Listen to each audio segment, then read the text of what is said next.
Smiling face. जब 46 fight for herself. Sanvi Arjun के साथ घर जा रही थी। उसने अर्जुन को व्यानश के बारे में सब बता था कि किस तरह उसने उसके स्किन के अंदर एक डिवाइस छुपा रखा है, और इस बात को जानकर उसे व्यानश पर बहुत गुस्सा आ रहा था। सानवी अपनी उंगलियों को दांतों में चबाते हुए बाहर की तरफ देख रही थी। ये उसकी बहुत बुरी आदत थी कि जब भी वो बहुत परेशान होती थी तो नाखून चबाने लग जाती थी। अर्जुन ने उसे ऐसे देखा तो कहा, स्टॉप बाइटिंग योर नेल्स। इससे खाकर तुझरा पेट नहीं भरने वाला। सानवी ने उसे अननोइंग सा लुक दिया और बोली, शट अप, ये तुम्हारी वजह से हुआ है। I am sorry but I wasn't able to do anything that time. Vyansh मेरा दोस्त है और मैं उसके लिए कुछ भी कर सकता हूँ, अर्जुन ने उसे देखते हुए कहा तो सानवी बोली, हाँ हम जानते हैं, तुम्हें इससे भला क्या फर्क पड़ता है कि किसी की तुम्हारे सामने जान भी जा रही हो। अगर व्यानश ने कहा कि तुम्हें कुछ नहीं करना तो तुम कुछ भी नहीं करोगे, चाहे वो इंसान मर ही क्यों न जाए, सानवी ने चिढ़ते हुए कहा और हाथों को बांधकर दूसरी तरफ देखने लगी। अर्जुन ने उसके चिढ़े हुए फेस को देखा जो कि इस तरह काफी क्यूट लग रहा था। वो मुस्कुराया, उसने अपना सर हिलाया और फिर सामने देखकर ड्राइव करने लगा। वहीं सानवी बाहर की तरफ देख रही थी। तभी उसे एहसास हुआ कि वो लोग घर नहीं जा रहे हैं बल्कि वो व्यानश के पैलेस जा रहे हैं जहां उसने उसे उस रात टॉर्चर किया था। वो घबरा गई। उसने कहा, अर्जुन हम वहां क्यों जा रहे हैं, हमें वहां नहीं जाना, प्लीज हमें घर ले चलो, ही विल किल मी। सानवी इस जगह को कभी नहीं भूल सकती थी। ये जगह उसके लिए ट्रॉमा से ज्यादा कुछ नहीं था। उसे घबराते हुए देखकर अर्जुन ने कहा, रिलैक्स सानवी, वो कुछ नहीं करेगा, मैं हूं ना। लेकिन सानवी ने कहना चाहा तो अर्जुन बोला, मैंने कहा ना वो कुछ नहीं करेगा। सानवी ने उसकी आंखों में देखा। अर्जुन ने सर हिलाया। न जाने क्यों उसे अर्जुन पर यकीन करने का मन करने लगा। उसने सर हिलाया और शांत सी बैठ गई। पर वो ही जानती थी व्यानश एक बार शुरू हो गया तो किसी की नहीं सुनने वाला था। कुछ देर बाद वो दोनों पैलेस पहुंचे। वहां पर पहले ही लोग बहुत कम थे। बस गार्ड्स चारों तरफ पहरा दे रहे थे और 2 मेड्स रहते थे। वो भी तभी वहां आते थे जब व्यानश चाहता था। ये जगह व्यानश की सीक्रेट प्लेस थी जिसके बारे में बहुत कम लोग ही जानते थे और अर्जुन भी उनमें से एक था। अर्जुन और सानवी अंदर आए। घर में सभी तरफ अंधेरा था। वहां पर ऐसे सन्नाटा छाया हुआ था जैसे किसी की मातम मनाई जा रही हो। सानवी का दिल जोर जोर से धड़कने लगा। वो बेबी स्टेप के साथ अर्जुन के पीछे आ गई। अर्जुन यहाँ इतना अंधेरा क्यों है, सानवी ने डरते हुए कहा तो अर्जुन ने बोला, डोंट वरी, शायद इलेक्ट्रिसिटी गई है, मैं देखता हूँ, उसने कहा और बाहर आ गया। इधर सानवी जैसे ही लिविंग रूम में आई तभी अचानक से लाइट ऑन हो गई। सानवी ने उधर उधर देखा। तभी उसकी नज़र किसी पर पड़ी तो उसकी आंखें बाहर आने को हुई। उसके सामने व्यानश कुर्सी पर बैठा था। उसके हाथ में शराब की ग्लास थी और उसके होठों पर सानवी को देखते हुए डेविल स्माइल। सानवी ने उसे ऐसे देखा तो कसकर अपने कपड़े को पकड़ लिया। व्यानश ने अपनी भारी और डरावनी आवाज में कहा, आई सी, बहुत गट्स आ गई हैं तुम्हारे अंदर, इसलिए अब तुम मेरी बातें डीनी करने की हिम्मत कर रही हो। क्या तुम्हें अब सजा से डर नहीं लगता? उसकी आवाज सुनकर सानवी के शरीर में सिहरन दौड़ गई। उसका शरीर बुरी तरह से कांपने लगा। व्यानश सोफे से खड़ा हुआ और अपना एक हाथ पॉकेट में डालकर दूसरे हाथ में शराब का ग्लास लिए सानवी के पास आने लगा। सानवी बहुत डर गई थी। व्यानश उसके ठीक सामने आकर खड़ा हो गया। उसने सानवी की घबराए आंखों में देखते हुए कहा, क्यों करते हो ऐसा काम कि मुझे मजबूर होकर तुम्हें सजा देना पड़ता है? सानवी ने तेज तेज सांसें लेते हुए कहा, हम भी आपकी तरह इंसान हैं मिस्टर रायजादा। आप हमें कैद नहीं कर सकते, हम जब जो चाहे वो कर सकते हैं। आप कोई नहीं होते हमें ये बताने वाले कि हमें क्या करना चाहिए। उसकी बात सुनकर व्यानश ने ग्लास को फर्श पर पटका और उसके बाजू को पकड़कर अपने पास खींचते हुए, फॉर गॉड सके डैम इट, मैं तुम्हारा हस्बैंड हूँ, तुम्हें मेरी हर बात माननी होगी। I have a right to control every step of yours. Sanvi ने इसे एग्रेसिव होते देखा तो कहा, yes mister Raizada, you are my husband and I am your wife, not your slave, कि जब चाहे तब आप हमसे अपनी बातें मनवाएं। हमारी भी एक लाइफ है, कुछ सपने हैं, हम आपके साथ इस तरह 4 दीवारी में कैद हो नहीं रह सकते। और वो उसे अपनी जलती हुई आंखों से देखने लगी। Of course I can be we, you are mine, mine to take, mine to kiss, mine to touch and mine to FCK। और आज मैं तुम्हें दिखाता हूँ कि मेरी बात नहीं मानने का नतीजा क्या होता है। व्यानश ने उसकी बात सुनकर दांत पीसते हुए कहा और वो उसे खींचते हुए ले जाने लगा। तभी उसके चेहरे पर एक मुक्का आकर लगा। व्यानश ने सानवी का हाथ छोड़ दिया। उसने गुस्से से अपने सामने देखा जहां अर्जुन खड़ा था। उसने कहा, हाउ डरे यू, और उसने अर्जुन के ऊपर हाथ उठाया, पर अर्जुन ने उसे रोक लिया। लेकिन व्यानश ने तेजी दिखाते हुए जल्दी से दूसरे हाथ से उसे मुक्का मारा और उसके कॉलर को पकड़ते हुए बोला, आई स्वेयर अर्जुन, अगर तुम मेरे दोस्त नहीं होते तो मैं तुम्हारी जान ले लेता। तुम्हारी हिम्मत कैसे हुई मुझ पर हाथ उठाने की? सानवी भी हैरान होकर अर्जुन को देख रही थी। अर्जुन ने गुस्से से कहा, and what are you doing Vyansh, तुम इसे चोट पहुंचा रहे थे। You have put a AF tracking device inside her. How can you do this to her? मुझे तुमसे ऐसी उम्मीद नहीं थी। व्यानश ने चिढ़ते हुए अपने दोस्त को देखा और कहा, अर्जुन तुम बीच में मत बोलो। ये मेरे और मेरी बीवी के बीच की बात है। और वो सानवी को देखने लगा, जो उसे अर्जुन के पीछे से देख रही थी। एग्जैक्टली, ये तुम्हारी बीवी है तो उसे बीवी की तरह ट्रीट करो। लेकिन तुम इसके साथ क्या कर रहे हो? ये भी एक इंसान है, इसे भी दर्द होता है तुम्हारी हरकतों से। तुम इसे एक रोबोट की तरफ ट्रीट नहीं कर सकते। तुम्हें किसी ने ये हक नहीं दिया कि तुम इसे तकलीफ दो। व्यानश ने दूसरी तरफ देखा। अर्जुन ने उसके कॉलर को छोड़ा और बोला, आज के बाद अगर मैंने तुम्हें इसके साथ कुछ भी करते देखा तो आई स्वेयर मैं इसे तुमसे दूर कर दूंगा। Then I will make sure कि तुम इसे कभी ढूंढ ही ना पाओ। सानवी अर्जुन को अपना साइड लेते देखकर खुश थी, पर वो उतनी ही हैरान भी थी कि वो उसके लिए अपने दोस्त के खिलाफ जा रहा है। व्यानश ने अर्जुन को अपनी जलती हुई आंखों से देखा। वो सानवी से अलग रहने के बारे में कभी सोच भी नहीं सकता था। उसने गुस्से से अपनी कमर से गन निकाला और उसे अर्जुन पर पॉइंट करते हुए, you can't do this Arjun, she is mine, nobody can separate her from me. अगर तुमने ऐसा करने की कोशिश भी की तो मैं 1 मिनट नहीं लगाऊंगा तुम्हारी जान लेने के लिए। अर्जुन जानता था व्यानश ऐसा कर सकता है, पर वो कहाँ डरने वाला था। अर्जुन ने भी उसी तरह कहा, मुझे फर्क नहीं पड़ता। व्यानश ने अपना दांत भींच लिया। उसने अर्जुन को धक्का दिया और कहा, अगर तुमने ये बात दोबारा अपनी जुबान पर लाई तो मैं भूल जाऊंगा कि तुम मेरे दोस्त हो। और उसने गुस्से से सानवी को देखा और ऊपर चला गया।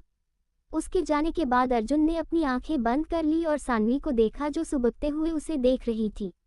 अर्जुन ने कहा, डोंट वरी, वो अब से कुछ नहीं करेगा, आई नो हिम।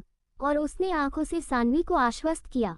सानवी ने सुबकते हुए कहा, थैंक अर्जुन, और वो आकर उसके गले से लग गई। अर्जुन हैरान हो गया। सानवी सुबकने लगी। अर्जुन ने को अजीब सा एहसास होने लगा। उसने अनकंफर्टेबल फील करते हुए कहा, ओके सानवी, रोना बंद करो, नहीं तो तुम्हारी तबीयत खराब हो जाएगी। सानवी इसी तरह सुबकने लगी।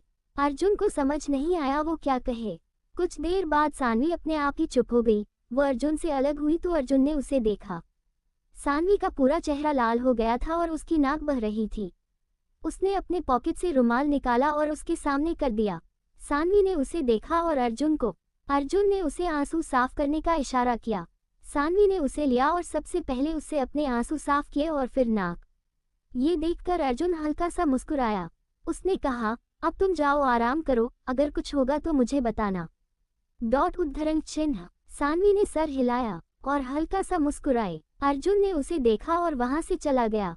उसके जाने के बाद सानवी ने गहरी सांस ली और सोफे पर बैठ गई। वो अभी जो हुआ उसके बारे में सोचने लगी। कुछ देर सोचने के बाद सानवी के होठों पर तिरछी मुस्कान तैर गई। उसने ऊपर देखा और कहा, get ready to lose your everything. MR Raizada. दूसरी तरफ रायजादा पैलेस में सब मिहिर और कियारा के आने का इंतजार कर रहे थे। सबको गुड न्यूज का इंतजार था और सबका इंतजार पूरा भी हो गया जब उन्हें मिहिर और कियारा आते हुए नजर आए। मिहिर के चेहरे पर चमक थी, वहीं कियारा को देखकर लग रहा था जैसे किसी ने जिंदा लाश को चलने के लिए कह दिया हो। वो अपनी नजरें जमीन पर गड़ाए हुए अंदर आ गई। उसका चेहरा मुरझाया हुआ था, उसका शरीर कांप रहा था। उन्हें देखकर दादी और शालिनी उनके पास आ गए। शालिनी ने कियारा का हाथ पकड़ा और कहा, कियारा बेटा, सब ठीक है ना? क्या कहा डॉक्टर ने? कियारा उन्हें देखने लगी। दादी ने कहा, अरे बोल भी, दही जमा कर रखा है क्या मुंह में? कियारा ने अभी भी कुछ नहीं कहा। दादी ने उसे ऐसे देखा तो मिहिर से कहा, मिहिर तुम बताओ, डॉक्टर ने क्या कहा? कियारा माँ बनने वाली है ना? मिहिर ने कियारा को देखा, फिर अपनी मॉम को और फिर दादी को। उसने नहीं में सर हिलाया।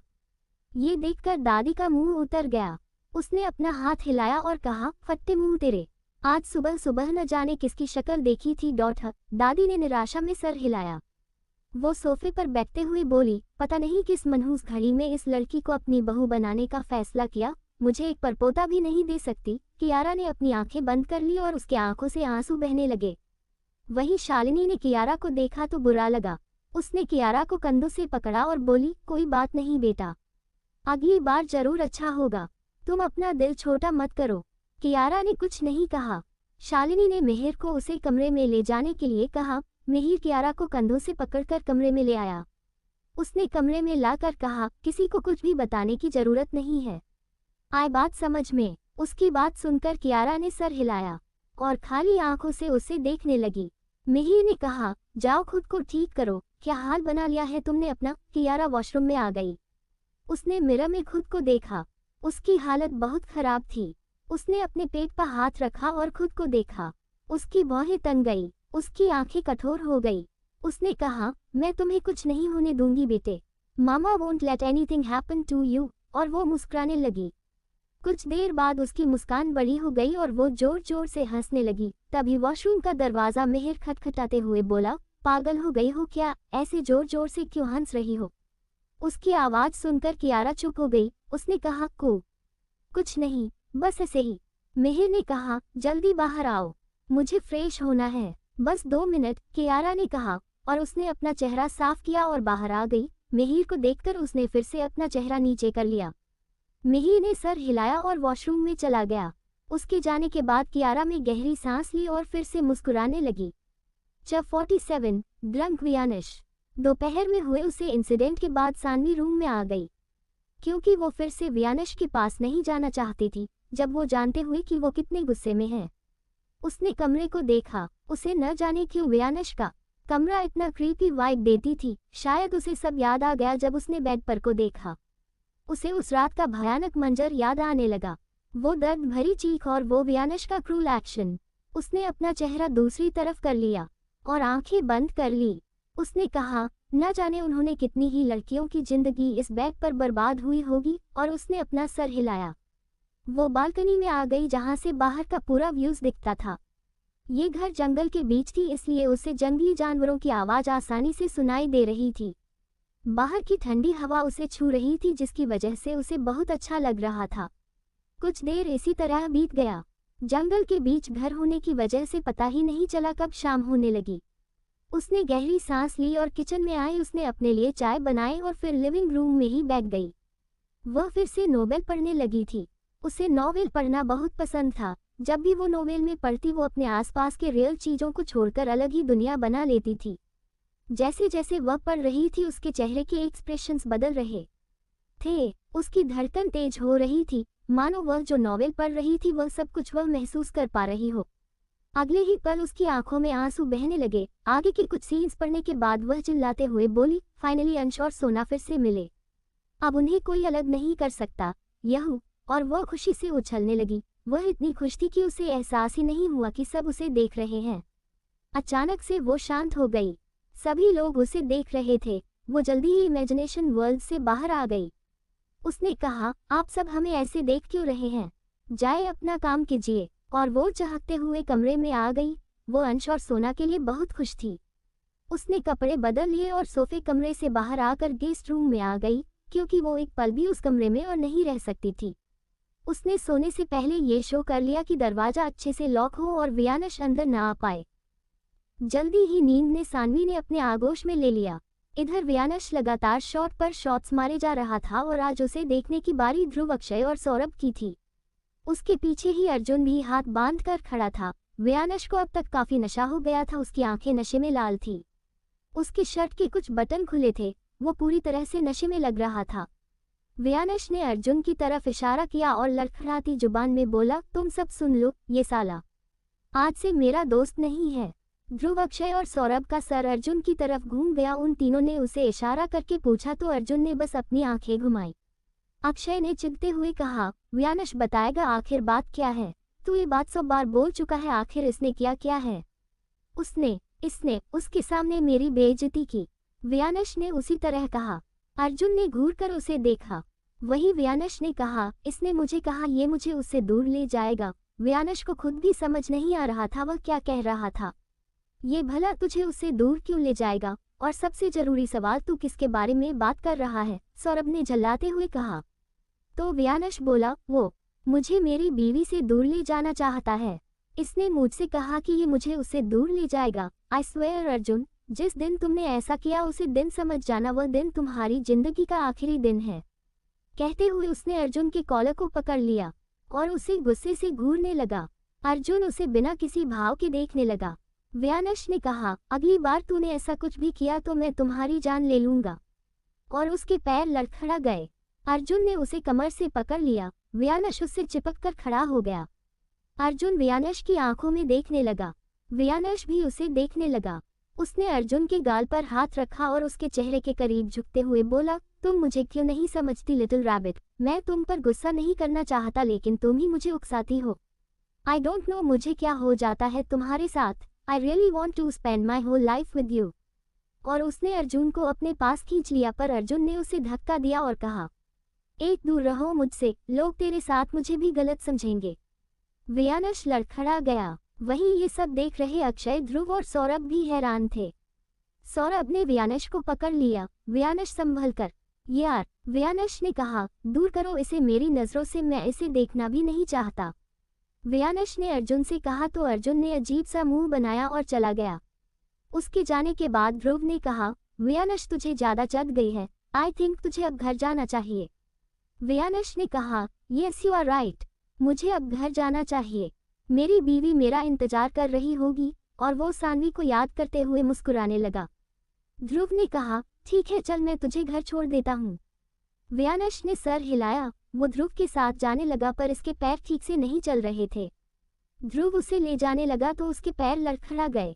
तो कहीं से अर्जुन उसके पास आया और उसे पकड़ लिया। व्यानश ने अर्जुन को देखा और कहा, तुम फिर आ गए, जाओ यहाँ से। अर्जुन ने कहा, शट अप व्यानश, मेरे बिना तुम एक कदम भी नहीं चल सकते, सो जस्ट शट अप। और वो उसे ले जाने लगा। इतना सब होने के बाद भी व्यानश अर्जुन से न जाने क्या क्या कह रहा था। ध्रुव और अर्जुन व्यानश को कार में ले आए। अर्जुन ने व्यानश को कार की पिछली सीट पर लिटाया और वे दोनों सामने आ गए। ध्रुव ने कहा, आखिर इसकी परेशानी क्या है? जब से देख रहा हूँ बस मेरा दिमाग ही खाए जा रहा है। अर्जुन ने कहा, ये एक लंबी कहानी है, मैं तुम्हें फिर कभी बताऊंगा। उसने कार स्टार्ट की और वे चले गए। कुछ देर बाद उनकी कार व्यानश के पैलेस के बाहर आकर रुकी। अर्जुन ने मुश्किल से व्यानश को बाहर निकाला क्योंकि वो अब खड़े होने की हालत में भी नहीं था। ध्रुव ने कहा, तुम इसे अंदर ले जाओ, जरूरी कॉल है। और वो फोन पर बात करते हुए बाहर आ गया। इधर अर्जुन व्यानश को कमरे में ले आया। उसने उसे बेड पर लिटाया और उसे देखने लगा। तभी व्यानश ने कहा, तुम जानती हो कितना मुश्किल है मेरा तुम्हारे पास आने से खुद को रोक पाना। जब से तुम्हें देखा तब से बस दिन रात तुम्हारे बारे में सोचता हूँ। पर तुम कुछ समझती ही नहीं। क्या तुम्हें दिखाई नहीं देता मैं क्या चाहता हूँ तुमसे? ओ माय लिटिल रैबिट, व्यानश ने फिर से बड़बड़ाना शुरू कर दिया था। उसे ऐसे देखकर अर्जुन ने सर हिलाया। वो उसके कमरे में ले आया। कमरे में आते ही व्यानश ने सानवी की तलाश की। उसने देखा कमरा एकदम खाली है। वो इधर उधर देखने लगा। लिटिल रैबिट, कहाँ हो तुम? देखो मैं आ गया। लिटिल रैबिट, बाहर आओ, देखो तुम जानती हो ना, तुम मुझसे छुप नहीं सकती, मैं तुम्हें ढूंढ लूंगा। चलो जल्दी बाहर आओ, मुझे तुम्हें देखना है। और वो कमरे के बीचों बीच आकर खड़ा हो गया। उसने अपनी उन्हें माथे पर सहलाए और बोला, हम कहाँ हो तुम? देखो मुझे परेशान मत करो, जल्दी बाहर आओ, नहीं तो अच्छा नहीं होगा। सानवी, वो जोर से चिल्लाया जब उसे सानवी के आने की कोई आहट नहीं हुई। उसने कहा, अर्जुन जाओ उसे ढूंढ कर ले आओ। अर्जुन ने कहा, व्यानश रिलैक्स, वो होगी यहीं, तुम अभी सो जाओ, सुबह बात कर लेना। पर व्यानश ने छोटे बच्चे की तरह जिद करते हुए कहा, नहीं, मुझे अभी वो चाहिए, तुम जाओ उसे ढूंढ कर ले आओ। अर्जुन ने गहरी सांस ली और कहा, ठीक है, तुम यहीं रुको, मैं आता हूँ। व्यानश ने अच्छे बच्चों की तरह सर हिलाया। अर्जुन वहां से नीचे आ गया। उसने मेड से पूछा तो पता चला सानवी गेस्ट रूम में है। वो उस तरफ चला गया। वो कमरे के बाहर आकर खड़ा हो गया। फिर हिचकिचाते हुए उसने कमरे का दरवाजा खटखटाया। कुछ देर तक सानवी ने दरवाजा नहीं खोला। अर्जुन को लगा शायद सानवी कमरे में नहीं है। उसने कमरे का दरवाजा खोला और अंदर आ गया। अंदर आते ही उसके कदम दरवाजे पर रुक गए। डिम लाइट के बीच उसने सानवी को देखा जो तकिए को पकड़कर सो रही थी। वो ऐसे बहुत क्यूट लग रही थी। वो कुछ तक उसे देखता रहा। तभी सानवी ने करवट ली और पीठ के बल लेट गई। उसके लिप्स थोड़े से अलग हो गए और वो बेफिक्री से सोने लगी। सानवी को ऐसे देखकर अर्जुन ने गहरी सांस ली और कदमों को पीछे लेकर बाहर आया। उसने दरवाजा वापस से बंद किया और जाने के लिए जैसे ही मुड़ा उसे अपने सामने व्यानश नजर आया। वो थोड़ा सा हैरान हो गया, ये उसके पीछे कब आया? व्यानश ने उसे देखते हुए कहा, क्या वो मिली? अर्जुन को समझ नहीं आया वो क्या कहे, इसलिए उसने नहीं में सर हिलाया। पर व्यानश ने उसे साइड किया और कमरे का दरवाजा खोलकर अंदर चला गया। व्यानश तुम, अर्जुन उसे रोकता। व्यानश की नज़र सानवी पर पड़ चुकी थी। अर्जुन ने कसकर अपनी मुट्ठी बांध ली। व्यानश ने सानवी को देखा तो एक जादू सा हुआ। उसके कदम अपने अपने आप ही उसके पास जाने लगे। वो आकर बेड के पास खड़ा हुआ, फिर उसे देखने लगा। सानवी के लिप्स हल्के खुले थे और वो तेज तेज सांसें ले रही थी। व्यानश कुछ देर उसे देखता रहा। उसकी आंखों में उसे देखकर सॉफ्टनेस आ गई थी। वो उसके पास बैठ गया। उसने सानवी के चेहरे पर आ रहे उसके बालों को हटाया और उसके चांद सा सुंदर चेहरे को देखने लगा। कुछ देर देखते रहने के बाद उसके होठों पर प्यारी सी मुस्कान खिल गई। उसने सानवी के छोटे से हाथ को पकड़ा और उसे किस कर लिया। उसने कहा, मेरे बिना ही सो गई, वेरी बैड लिटिल रैबिट, इसके लिए तो तुम्हें पनिशमेंट मिलनी चाहिए, उसने कहा और उसकी तरफ झुका। उसने यहूद सॉफ्टली उसके माथे पर किस किया और फिर उसकी आंखों को। फिर वो उसके होठों को देखने लगा। व्यानश की सांसें सानवी के चेहरे को छू रही थी, जिससे सानवी को गुदगुदी हो रही थी। नींद में भी किसी को अपने पास महसूस करके सानवी ने झट से आंखें खोली। किसी को अचानक से अपने सामने देखकर वो जोर से चीखी, पर तभी व्यानश ने उसके मुंह पर हाथ रखा और धीरे से बोला, shush little rabbit, it's me, your husband. Sanvi ने उसकी आवाज़ सुनी तो शांत हो गई। उसने धीरे से आंखें खोली तो देखा ये सच में व्यानश है। उसे अपने बिल्कुल पास देखकर सानवी की धड़कन इतनी तेज हो गई जैसे अगले ही पल उसे हार्ट अटैक आ जाएगा। इधर अर्जुन व्यानश और सानवी को दरवाजे पर खड़ा होकर देख रहा था। उसे डर था व्यानश सानवी के साथ फिर से बदतमीजी करने ना लगे, इसलिए वो वहीं रुक गया। पर बैन व्यानश और सानवी को इतने पास देखकर वो शॉक था। उसके बाद तो व्यानश का उसके माथे पर किस करना। उसने कसकर अपनी मुट्ठी बांध ली। तभी उसे सानवी की चीख सुनाई दी और तभी किसी ने उसके कंधे पर हाथ रखा। अर्जुन पीछे मुड़ गया। उसने देखा उसके सामने ध्रुव खड़ा है। क्या हुआ? मुझे अभी यहाँ से किसी की आवाज़ सुनाई दी। क्या देख रहे हो तुम? वहाँ कुछ है क्या? ये कहते हुए उसने अंदर देखने की कोशिश की। उसने व्यानश को देखा जो किसी के साथ था, पर वो उसका चेहरा देख पाता। अर्जुन ने कमरे का दरवाजा बंद किया और बोला, हाँ वो व्यानश है अंदर अपनी वाइफ के साथ। ध्रुव ने उसे अजीब सी स्माइल दी। ओ आई सी, ठीक है फिर मैं भी चलता हूँ, काफी रात हो गई है। अर्जुन ने सर हिलाया। ध्रुव उसे सुबह मिलने का कहकर चला गया। उसके जाने के बाद अर्जुन ने गहरी सांस ली और दरवाजे की तरफ मुड़कर देखा। उसने गहरी सांस ली और वहां से चला गया। वो कार में था। वो कुछ सोचते हुए जा रहा था। तभी उसे रेयर व्यू मिरर में कुछ लोग उसके पीछे आते हुए नजर आए। उसने ध्यान से उन्हें देखा और फिर उसके होठों पर तिरछी मुस्कान तैर गई। जब 48 आई हेट यू। व्यानश ड्रंक था और वो इस वक्त सानवी के ऊपर था। सानवी की आंखें बड़ी बड़ी हो गई जब उसने व्यानश को अपने पास देखा। वो घबरा गई। व्यानश के बाल बिखरे हुए थे, उसका चेहरा लाल था। वो उसके बहुत करीब था। उसने व्यानश के हाथ पर जोर से कटा तो व्यानश ने अपना हाथ पीछे खींच लिया और उसे झटकते हुए बोला, लिटिल रैबिट, तुम कितनी वाइल्ड हो, तुमने मुझे काटा। सानवी ने उसे धक्का दिया और उठकर बैठने को थी कि व्यानश ने उसे पकड़ लिया। वो फिर से बेड पर थी और व्यानश उसके ऊपर। आप ये क्या कर रहे हैं? छोड़िए हमें। व्यानश ने घूर कर उसे देखा और बोला, तुम हमेशा मुझसे दूर भगाने की कोशिश क्यों करती रहती हो छोटी खरगोश? I am your husband, not a stranger. Sanvi ने गुस्से से उसे देखा। वो कुछ कहता उससे पहले व्यानश हल्का सा मुस्कुराया और बोला, एनीवेज, मैं अपनी वाइफ के साथ कुछ क्वालिटी टाइम स्पेंड करना चाहता हूँ। डोंट नाउ गिव मी अ किस, व्यानश ने कहा और सानवी की तरफ झुका। वो उसे किस करता हूँ। सानवी ने अपना चेहरा दूसरी तरफ घुमा लिया। व्यानश के होंठ उसके गाल को छू गए। सानवी ने डरते हुए कहा, Vyansh please don't do this, डॉट यू आर ड्रंक। पर व्यानश ने उसकी बात नहीं सुनी। उसने सानवी का चेहरा पढ़ा और उसे उसके होठों पर किस कर लिया। सानवी झटपटाने लगी लेकिन व्यानश ने उसे नहीं छोड़ा। सानवी के मुंह में व्यानश की सांसें घुल रही थी। उसके आंखों में आंसू आ गए। कुछ देर बाद व्यानश ने ही उसके होठों को छोड़ा तो नीति जोर जोर से सांस लेने लगी। व्यानश ने उसके जो लाइन पर किस करना शुरू किया, फिर धीरे धीरे उसके गर्दन पर और फिर कॉलरबोन पर। सानवी को उसका शरीर जलता हुआ महसूस हो रहा था। उसने रोते हुए कहा, प्लीज डोंट, पर व्यानश ने इरिटेट होते हुए उसके मुंह पर एक हाथ रखा और अपना काम जारी रखा। तभी व्यानश ने इसके नाइट सूट को कंधे से नीचे किया और वो उसके क्लीवेज पर किस करने लगा। सानवी ने कसकर आंखें बंद कर ली। वो उसे धक्का देना लगी तो व्यानश ने उसकी कलाइयों को कसकर पकड़ लिया, जिससे कि उसके हाथों में उसकी उंगलियों के निशान बन गए। उससे महसूस हो रहा था ये सब होने से पहले वो मर क्यों नहीं जाती। भगवान जी, प्लीज हेल्प मी, आप ऐसा नहीं कर सकते हमारे साथ, उसने कहा और आंखें खोली तो पाया उसके सामने टेबल पर एक क्रिस्टल वास है। उसने हाथ बढ़ाकर टेबल से उसे उठा लिया और पूरी ताकत से व्यानश के सर पर मारा। व्यानश के नशे में था इसलिए मुंह से आवाज तक नहीं निकली और वो उसके ऊपर गया। कुछ देर बाद जब उसे कुछ भी महसूस नहीं हुआ तो उसने अपनी आंखें खोली। उसने देखा व्यानश की पकड़ उसके ऊपर से ढीली पड़ गई है। व्यानश का सर उसके सीने पर था।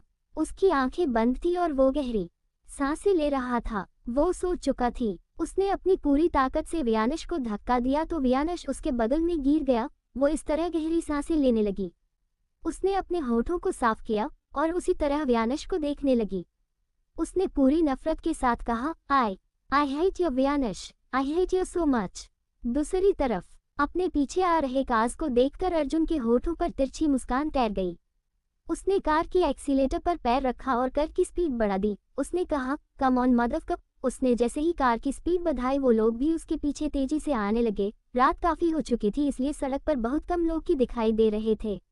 अर्जुन फुल स्पीड में जा रहा था और वो लोग उसका पीछा कर रहे थे, लेकिन जब उन्होंने देखा अर्जुन आगे निकलता जा रहा है उनमें से कुछ लोग उसे पर फायरिंग करने लगे। ये देखकर अर्जुन नहीं घबराया क्योंकि उसकी कार बुलेट प्रूफ जो थी, लेकिन वो इस तरह उसने भाग नहीं सकता था। इसके उसने शॉर्टकट लेने के बारे में सोचा। उसने जैसे ही कार को घुमाया उसके सामने एक स्कूटी आकर टकराई। अर्जुन ने झटके से ब्रेक लगाई। शिट, वो आगे भी नहीं जा सकता था और न ही पीछे क्योंकि वो एक गली में घुस आया था। उसने स्टीयरिंग पर कसकर मारा और कार से बाहर आया। उसने देखा एक लड़की कार के आगे बैठकर अपनी कोहनी को देख रही थी जो छिला हुआ था। उसने कहा, तुम ठीक हो? उस लड़की ने उसकी आवाज सुनी तो गुस्से से अपने बालों को झटका और बोली, मैं तुम्हें ठीक लग रही हूँ। आंखें हैं या बटन दिखाई नहीं देता, सामने से कोई आ रहा है। तुम्हारी बेवकूफ़ी की वजह से मुझे चोट आ गई। उसने एक सांस में ही अर्जुन को डांटते हुए कहा, लेकिन जैसे ही कुछ देर बाद उसने उसे पहचाना वो हैरान हो गई। उसने कहा, तुम? ये लड़की कोई और नहीं बल्कि सानवी की बेस्ट फ्रेंड प्रिया थी। प्रिया गुस्से से खड़ी हुई और बोली, तुम्हें दिखाई नहीं देता क्या? अगर मैं मर जाती तो तुमने मेरी काजू कतली भी तोड़ दी, अब मैं घर कैसे जाऊंगी? काजू कतली? अर्जुन ने कंफ्यूज होकर उसे पूछा। प्रिया ने कहा, मेरी स्कूटी, तुमने मेरी स्कूटी तोड़ दी। कितने प्यार से मैं इसका नाम काजू कतली रखा था, व्हाट अ नॉनसेंस। अर्जुन ने हैरान होते हुए कहा। उसने गहरी सांस ली और बोला, पर तुम ठीक हो ना? हटो, सामने से वो आते होंगे। और उस तरफ देखा जहां से लोग आ रहे थे। शिट, उसने प्रिया को गोद में उठाया। प्रिया हैरान हो गई। वो कुछ करती उससे पहले अर्जुन ने उसे कार के पैसेंजर सीट पर धक्का दिया और ड्राइविंग सीट पर आ गया। उसने कार स्टार्ट की और फुल स्पीड में भगाया। प्रिया हैरान थी। वो अर्जुन पर झपट्टा मारते हुए बोली, तुम ये क्या कर रहे हो? तुम मेरा किडनैप कर रहे हो? कार रोको नहीं तो मैं पुलिस को बुलाऊंगी। डॉट, ओ गॉड, मैं क्या करूं? तुमने मेरी काजू कतली तोड़ दी। डॉट उद्धरण चिन्ह। अर्जुन ने कहा, मैं तुम्हें नई स्कूटी ला दूंगा, तुम बस कुछ देर अपना मुंह बंद रखो। तभी उनके ऊपर गोली चली। ब्लडी बास्टर्ड एस, अर्जुन ने गुस्से से कहा तो प्रिया बोली, हे यू, गाली मत दो, तुम्हें दिखाई नहीं दे रहा हो तुम्हारे साथ मैं भी हूँ, बदतमीज। अर्जुन ने उसकी बात सुनकर गुस्से से उसे देखा और बोला, तुम्हें दिखाई नहीं दे रहा? बोलो हमारे पीछे पड़े हैं और तुम्हें गाली की पड़ी है।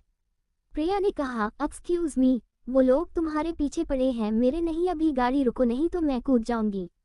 और वो दरवाजा खोलने लगी, लेकिन अर्जुन ने उसका हाथ पकड़ा और अपनी तरफ खींच जो जिससे प्रिया सीधे से उसकी गोद में आकर बैठ गई। वो हैरान थी। तुम ये क्या कर रहे हो? प्रिया फिर से सीट में बैठ गई और उससे ज्यादा हैरान अर्जुन था। उसने कहा, ओ शट अप, तुम कुछ देर अपना मुंह बंद करोगी? नहीं तो मैं तुम्हें उनके सामने फेंक कर चला जाऊंगा। वो लोग समझ जाएंगे तुम मेरे साथ हो और फिर वो तुम्हें जान से मर भी सकते हैं। प्रिया हैरान हो गई। वो कुछ कहने वाली थी कि अर्जुन ने उसे घूर कर देखा तो उसने अपना मुंह फुला लिया और बाहर की तरफ देखने लगी। कुछ देर बाद अर्जुन कार को में रोड पर ले आया। कुछ नहीं, रियर व्यू मिरर में देखा तो पाया अब उसे पीछा करने वाले लोग गायब हो गए थे।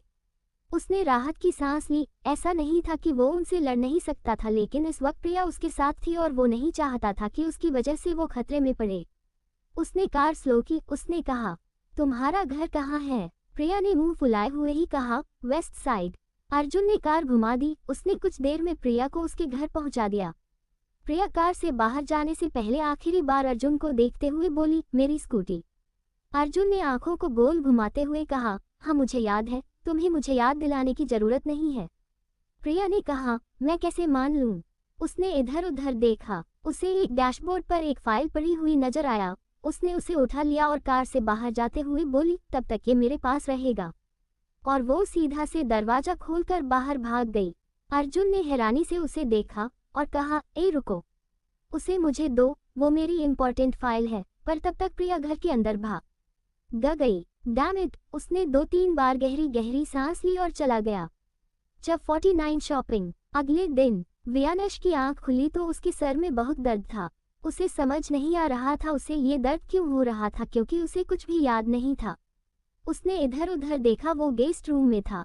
वो बेड से उठते हुए बोला, मैं यहाँ क्यों? और अपने सर को हिलाया, लेकिन उसे कल रात का कुछ भी याद नहीं आ रहा था। वो कमरे से बाहर आया। उसे आता हुआ देखकर काम कर रहे हैं सभी लोग खड़े होकर उसे देखने लगे। वियानश ने सबको घूर कर देखा और कमरे में आ गया। कमरे में आते ही उसे सानवी नजर आई, जो कि सोफे पर बैठकर कुछ नोट्स बना रही थी। सानवी ने उसे एक नज़र देखा, जो अपना सर पकड़कर खड़ा था।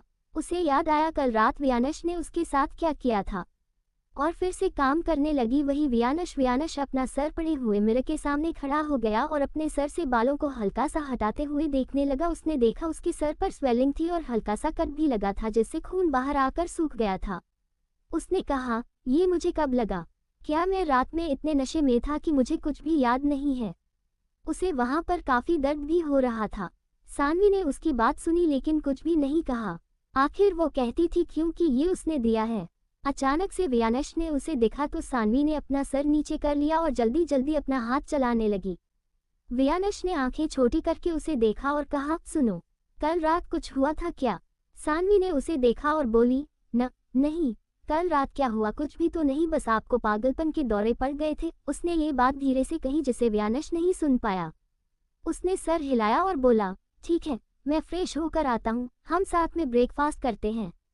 सानवी ने सर हिलाया और वियानश वॉशरूम में चला गया। तभी सानवी का फोन बजने लगा। उसने देखा ये प्रिया है। हाँ प्रिया, बोलो, उसने कहा तो सामने से प्रिया बोली, यार सुनना, मैं मेरी कजन की शादी में जा रही हूँ और मेरे पास पहनने के लिए ढंग के कपड़े नहीं है, क्या तुम मेरे साथ शॉपिंग पर आ सकती हो? सानवी ने वॉशरूम के दरवाजे की तरफ देखा और बोली, पता नहीं, ये अद्दू सिंह राय ज्यादा हमें कहीं जाने नहीं देंगे। ओम नहीं है क्या तुम्हारे साथ? प्रिया ने कहा, नहीं, वो डफर अपने दोस्तों के साथ बाहर गया है। प्रिया ने उसे इंसिस्ट किया। उसके बाद सानवी मान गई। उसने कहा, अच्छा ठीक है, हम उनसे बात करेंगे। उसने फोन रखा और नीचे आ गई। वो जानती थी वियानश से बात करना आसान नहीं है। उसे अर्जुन लिविंग रूम में ही मिल गया। अर्जुन ने उसे स्माइल दी तो सानवी भी मुस्कुराई। उसने कहा, तुम यहाँ इतनी सुबह सुबह? अर्जुन ने कहा, हाँ, तुम मुझे रोज देखने की आदत डाल लो, क्योंकि मैं। उसने इतना कहा ही था कि सानवी ने आंखों को गोल घुमाते हुए कहा, या आई नो, तुम वियानश के चमचे हो। उसकी बात सुनकर अर्जुन का मुंह बन गया। उसे याद आया कल रात प्रिया ने भी उसे यही कहा था। वो बोला, तुम्हें मैं अच्छा नहीं लगता क्या? तुम मुझसे हर वक्त इस तरह बात नहीं कर सकती। सानवी ने कहा, सच कहें तो वियानश से जुड़ी हर चीज से हमें नफरत है, यहाँ तक कि वो जिस हवा में सांस लेता है उसमें घुटन होती है हमें। और वो उसे देखने लगी। पर तुम अलग हो, उसने कहा और किचन की तरफ जाते हुए बोली, तुम कॉफी पियोगे? हम लेकर आते हैं। वो किचन में आए और शेफ को खाना बनाने में मदद करने लगी। कुछ देर बाद उसने देखा वियानश तैयार होकर बाहर आ रहा है। वो जल्दी से बाहर आए और खाना लगाने लगी। उसने कॉफी अर्जुन को दी, फिर वियानश को खाना सर्व करके उसके पास बैठ गई। वो वियानश के खाना खाने का इंतजार करने लगी। वो वियानश को ही देख रही थी। वियानश कांटे और चम्मच से खाना खा रहा था। उसने हमेशा की तरह बिजनेस सूट पहना था। उसके बाद सेट थे और हाथ में घड़ी थी। वो इस वक्त वेल मैनर्ड लग रहा था, लेकिन उसकी हरकतों को याद करते हुए सानवी का मुंह बन गया। तभी अर्जुन ने कहा, वियानश, मुझे तुमसे बात करनी थी। वो हल्का सा उसके कान में कुछ बोला। उसकी बात सुनकर व्यानश ने कहा, हम ठीक है, तुम उसे ढूंढो, मैं उस लड़के को देखता हूँ। अर्जुन ने सर हिलाया। सानवी ने उसकी बात सुनी तो अपने मन में कहा, आ गए अपनी असली औकात में। तभी व्यानश ने फिर से अपने सर पर हाथ लगाया। उसके चेहरे पर दर्द वाले एक्सप्रेशन आ गए। अर्जुन ने उसे ऐसे देखा तो कहा, व्यानश, आर यू ओके? व्यानश ने कहा, आई डोंट नो, मेरे सर पर ये चोट कैसे लगी? क्या तुम्हें याद है कल क्या हुआ था? उसकी बात सुनकर अर्जुन ने सानवी को देखा जो उसे वॉट वाला लुक दे रही थी। अर्जुन ने नहीं में सर हिलाया और बोला, हाँ तुम्हें कल ज्यादा पी ली थी इसलिए बेहोश होकर गिर गए थे तभी लगी है। व्यानश ने सर हिलाया और अपना काम करने लगा। वहीं अर्जुन सानवी को आंखों ही आंखों में सवाल करने लगा। सानवी ने नहीं में सर हिलाया फिर व्यानश को देखने लगी। उसे ऐसे देखकर व्यानश ने कहा, क्या तुम्हें कुछ कहना है?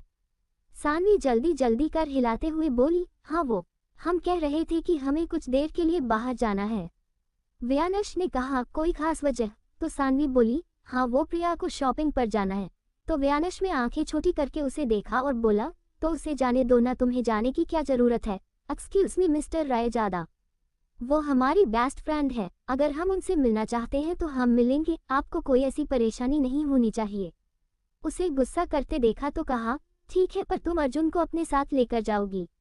सानवी ने चढ़ते हुए उसे देखा और बोली, हम ओके देन। और वो जल्दी जल्दी खाना खाने लगी। उसे इतनी जल्दी में देखकर व्यानश ने कुछ नहीं कहा, उसने अर्जुन को जाने का इशारा किया। अर्जुन ने सर हिलाया और सानवी को देखकर मुस्कुराया, लेकिन अर्जुन ने सानवी को स्माइल दी लेकिन सानवी ने उसे बदले में घूर कर देखा। व्यानश ने कहा, तुम इसे घूर क्यों रही हो? ये वही करता है जो मैं इसे कहता हूँ। आज ये खाने में इतनी नमक क्यों है? उसने दूसरी डिश खाने के बाद कहा। सानवी खाने का प्लेट लेकर उठते हुए बोली, हाँ क्यों नहीं, आप अलादीन है ना, जिनको तो आपकी बात माननी ही है। ये नहीं आज हमने अपने हाथों से खाना बनाया तो दो शब्द तारीफ के ही मुंह से निकाल दे, लेकिन नहीं, आपको तो हर वक्त जहर ही उगलना है अपने मुंह से। लाइए, इसे खाने की जरूरत नहीं है, इसमें तो नमक ज्यादा है ना। और वो बड़बड़ाते हुए चली गई। व्यानश और अर्जुन ने एक दूसरे को देखा। व्यानश ने कहा, इसे क्या हुआ? आज ये इंडियन टॉपिकल वाइफ की तरह बिहेव क्यों कर रही है? तेरी बीवी है, तुझे पता होगा। मैं कैसे बता सकता हूँ? अर्जुन ने कहा। कुछ देर बाद वो लोग कार में थे। सानवी बाहर की तरफ देख रही थी। तभी अर्जुन ने कहा, सानवी तुम ठीक हो ना? सानवी का चेहरा अब तक सफेद पड़ चुका था। ने कहा, क्यों, हमें क्या होगा? अर्जुन ने कहा, कल रात। व्यानश ने फिर से। सानवी उसकी बात काटते हुए बोली, हाँ उन्होंने कोशिश की थी फिर से खुद को हम पर फोर्स करने की, लेकिन हमने उनका सर फोड़ दिया। ये कहते हुए वो उसे घूरने लगी। अर्जुन ने कहा, आई एम सॉरी, मैं व्यानश की तरफ से माफी मांगता हूँ। लाइक सीरियसली, किस किस बात के लिए माफी मांगोगे तुम? तुम्हारे दोस्त के गुनाहों की लिस्ट बहुत लंबी है। सानवी ने कहा तो अर्जुन चुप हो गया। अब कोई कुछ नहीं कह रहा था। कार में सन्नाटा पसर गया। कुछ देर बाद वो दोनों बड़े से मॉल में एंटर हुए। उन्हें आते ही प्रिया गेट पर खड़ी नजर आई। प्रिया ने भी सानवी को देखकर हाथ हिलाया, लेकिन जैसे ही उसने अर्जुन को कार से बाहर आते हुए देखा उसका मुंह बन गया। सानवी प्रिया के पास आ गई और उसके पीछे अर्जुन भी। प्रिया ने सानवी का हाथ पकड़ लिया और कहा, उस कमीने ने तेरे अंदर वो डिवाइस तो लगा दिया है ना, फिर ये उस कुत्ते की दुम तेरे आगे पीछे क्यों घूम रहा है? अर्जुन ने उसकी बात सुनी तो उसे चिढ़ते हुए देखा। तभी प्रिया ने कहा, ओए तुम कब मेरी काजू कतली वापस करने वाले हो? तुम्हें कहा था आज सुबह तुम नया ला दोगे। सानवी ने हैरान होते हुए उसे देखा और बोली, काजू कतली? उसे क्या हुआ? सानवी जानती थी प्रिया किस बारे में बात कर रही है। प्रिया ने उसे देखा और कहा, इसने कल रात मुझ पर कार चढ़ा दी और इसने मेरी काली कतली भी तोड़ दी। उसने उसे सब बताया। उसकी बात सुनकर सानवी ने अर्जुन को देखा जो प्रिया को गुस्से से घूर रहा था। अर्जुन ने भी उसी तरह कहा, हाँ मैं तुम्हें नया ला दूंगा, मुझे याद है। अब चले शॉपिंग पर, मुझे काम पर भी जाना है। प्रिया ने मुंह बनाते हुए कहा, कह तो ऐसे रहे हो जैसे कोई बहुत बड़ी कंपनी का मालिक हो और तुम्हें मीटिंग पर जाने में देर हो रही है। हो तो तुम उसे कमीने व्यानश के चमचे ही। ये सुनकर अर्जुन ने कसकर अपनी मुट्ठी बांध ली। हाँ वो सानवी से कुछ नहीं कर सकता था, लेकिन वो इस प्रिया को जाने नहीं देगा। उसने कहा, तुम? और उसका चेहरा गुस्से से लाल हो। अर्जुन तो था ही दिखने में बहुत खतरनाक, लेकिन ऊपर से उसके चेहरे पर जो कटा निशान था वो उसे और भी ज्यादा खतरनाक बन रहा था। प्रिया ने उसे इस तरह देखा तो उसे एहसास हुआ उसने क्या कहा और किससे कहा। उसने सानवी का हाथ पकड़ा और उसे ले जाते हुए बोली, ठीक ठीक है, चलो चलते हैं, मुझे ढेर सारी शॉपिंग करनी है। और वो सानवी को उसके साथ ले गई। अर्जुन ने अपना गुस्सा काबू करने के लिए एक दो बार गहरी सांस ली और फिर उनके पीछे चला गया। प्रिया और सानवी लेडीज सेक्शन में आ गई। अर्जुन उनके पीछे ही खड़ा था। प्रिया ने इरिटेट होते हुए उसे देखा आए कहा, क्या तुम इस बारे में सीरियस हो? क्या तुम सच में हमारे साथ हमारे पीछे पीछे घूमने वाले हो? अर्जुन ने गुस्से से उसे देखा और कहा, तुम्हारे साथ नहीं, सानवी के साथ। प्रिया की नाक फूलने लगी। उसने भी गुस्से से अर्जुन को दिखा। सानवी बोलिए, तुम उसे छोड़ो ना, चलो हम शॉपिंग करते हैं। तुम्हें शॉपिंग नहीं करना क्या? अगर ये चिपकू पूरा टाइम हमारे साथ ऐसे ही रहा तो हो गई मेरी शॉपिंग, प्रिया ने मुंह बनाते हुए कहा। सानवी ने अपना सर हिलाया। तभी प्रिया की नज़र कुछ प्राइवेट कपड़ों पर पड़ी और उसके दिमाग में खुराफाती आइडिया आया। उसने सानवी का हाथ पकड़ा और बोली, मिल गया, इसे यहाँ से भगाने का रास्ता मिल गया। सानवी ने उसे कंफ्यूज होकर देखा।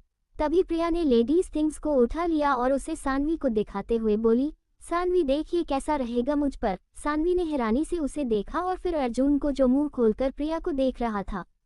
सानवी ने अपना माथा पीट लिया।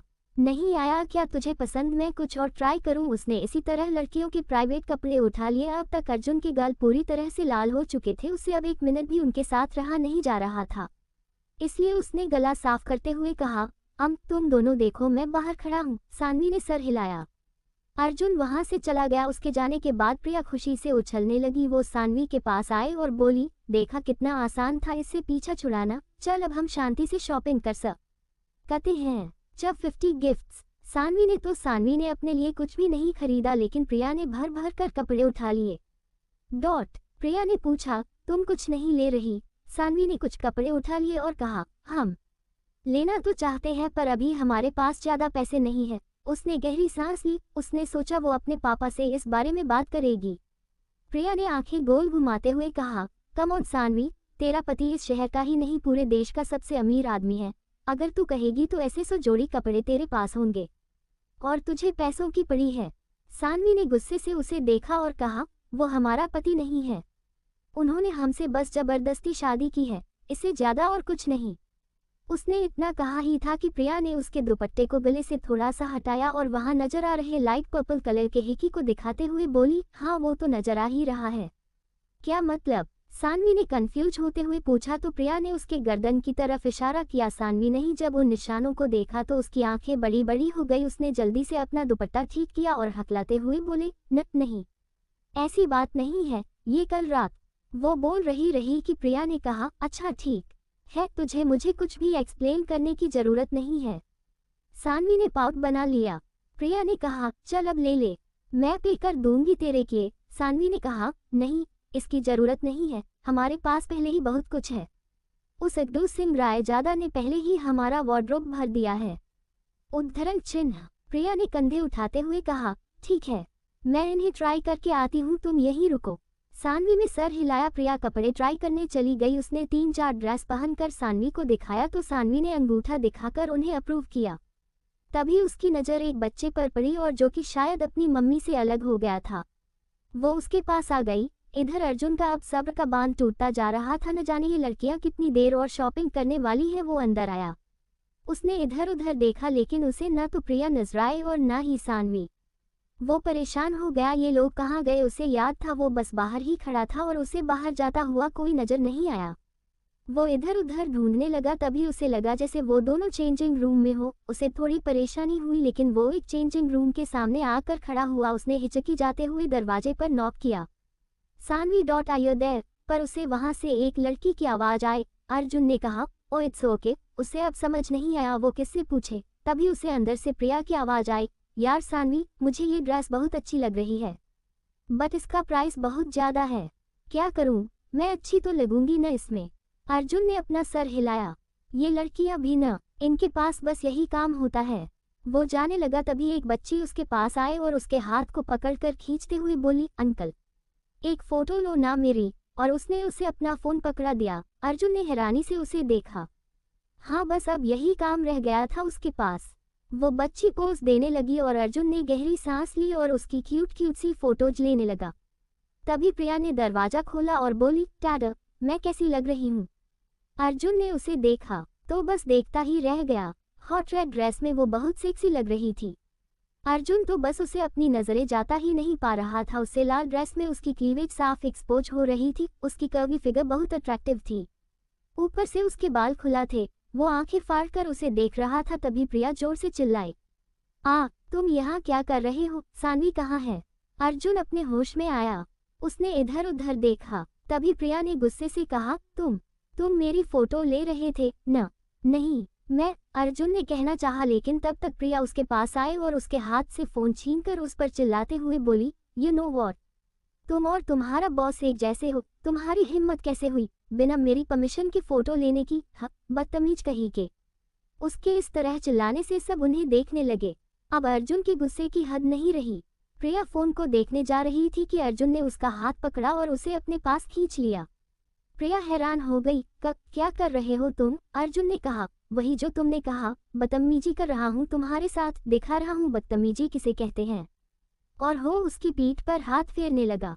प्रिया उसके इस तरह छूने से अनकंफर्टेबल हो गई। उसने डरते हुए कहा, तुम छोड़ो मुझे, तुम मेरी फोटो ले रहे थे। उसकी आंखों में आंसू आ गए। उसने इधर उधर देखा। उसने सानवी को देखा जो कि हैरानी से उन्हें देख रही थी। अर्जुन ने उसके गाल को पकड़ा और दांत पीसते हुए कहा, वहाँ कहाँ देख रही हो स्वीटहार्ट, मैं यहाँ हूँ, मुझे देखो ना। प्रिया ने डरते हुए कहा, लेट मी गो और I will call the police. Arjun ने कहा, कर लेना, इतनी जल्दी भी क्या है, मैं पहले थोड़ा बदतमीजी तो कर लूं। अर्जुन, तुम ये क्या कर रहे हो? छोड़ो उसे। सानवी उनके पास आते हुए बोली। अर्जुन ने प्रिया को छोड़ दिया। प्रिया ने खुद को सही किया और बोली, नी सानवी, अच्छा हुआ तू आ गई, देख न ये क्या कर रहा है। सानवी ने गुस्से से अर्जुन को देखा। अर्जुन, ये क्या हरकत है, हमें तुमसे ऐसी उम्मीद नहीं थी। अर्जुन ने अपने बाल ठीक किया और प्रिया को गुस्से से घूरते हुए बोला, पहले तुमने शुरू किया था, मैं तुम्हारा फोटो नहीं दे रहा था, मैं तो उसे बच्ची का फोटो ले रहा था, और जो तुमने के फोन पड़ा है ये भी मेरा नहीं है। कहते हुए उसने उसे बच्ची को अपने पास बुलाया और फोन को उसे वापस किया। ये देखकर प्रिया हैरान हो गई। उसने अर्जुन को देखा। अर्जुन ने गुस्से से कहा, अगली बार मुझसे दोबारा उलझने की कोशिश की तो मैं नहीं जानता मैं क्या करूंगा तुम्हारे साथ, और वो बाहर चला गया। सानवी और प्रिया एक दूसरे को देखने लगे। प्रिया ने बच्ची को देखा और कहा, क्या वो सच कह रहे थे? बच्ची ने सर हिलाया। प्रिया को बहुत बुरा लगा। उसने अर्जुन को इतना सब सुना दिया था। सानवी ने कहा, तुम्हें उसे सॉरी कहना चाहिए, और हमें भी। उसने कहा, अब दोनों का मन नहीं था शॉपिंग करने का। प्रिया ने अपने कपड़ों का बिलिंग किया और वे दोनों बाहर आ गई। दोनों ने अर्जुन को देखा, जो अपने हाथों को बांधे कार से टिककर खड़ा था। अर्जुन ने प्रिया को देखा और अपनी नजरें फेर ली। उसने सानवी के लिए कार का दरवाजा खोला तो सानवी बैठ गई। फिर वो प्रिया का इंतजार करने लगा। प्रिया ने उसे एक बार देखा और फिर अंदर बैठ गई। अर्जुन ने दरवाजा बंद किया और कार में आकर बैठ गए। कार में सन्नाटा पसरा हुआ था, कोई कुछ नहीं कह रहा था। प्रिया की तो अब हिम्मत ही नहीं हो रही थी अर्जुन से कुछ कहने की। कुछ देर बाद भी लोग प्रिया के घर के सामने थे। प्रिया घर से बाहर आई। वो अर्जुन से बात करना चाहती थी, लेकिन अर्जुन ने अपना चेहरा दूसरी तरफ कर लिया। वो गेट से अपने घर के अंदर आई, तभी उससे सामने ही एक नई स्कूटी खड़ी नजर आए। उसे देखकर उसकी आंखें चमक गई। उसने जल्दी से अर्जुन को देखा, लेकिन तब तक अर्जुन ने कार स्टार्ट की और वे लोग निकल गए।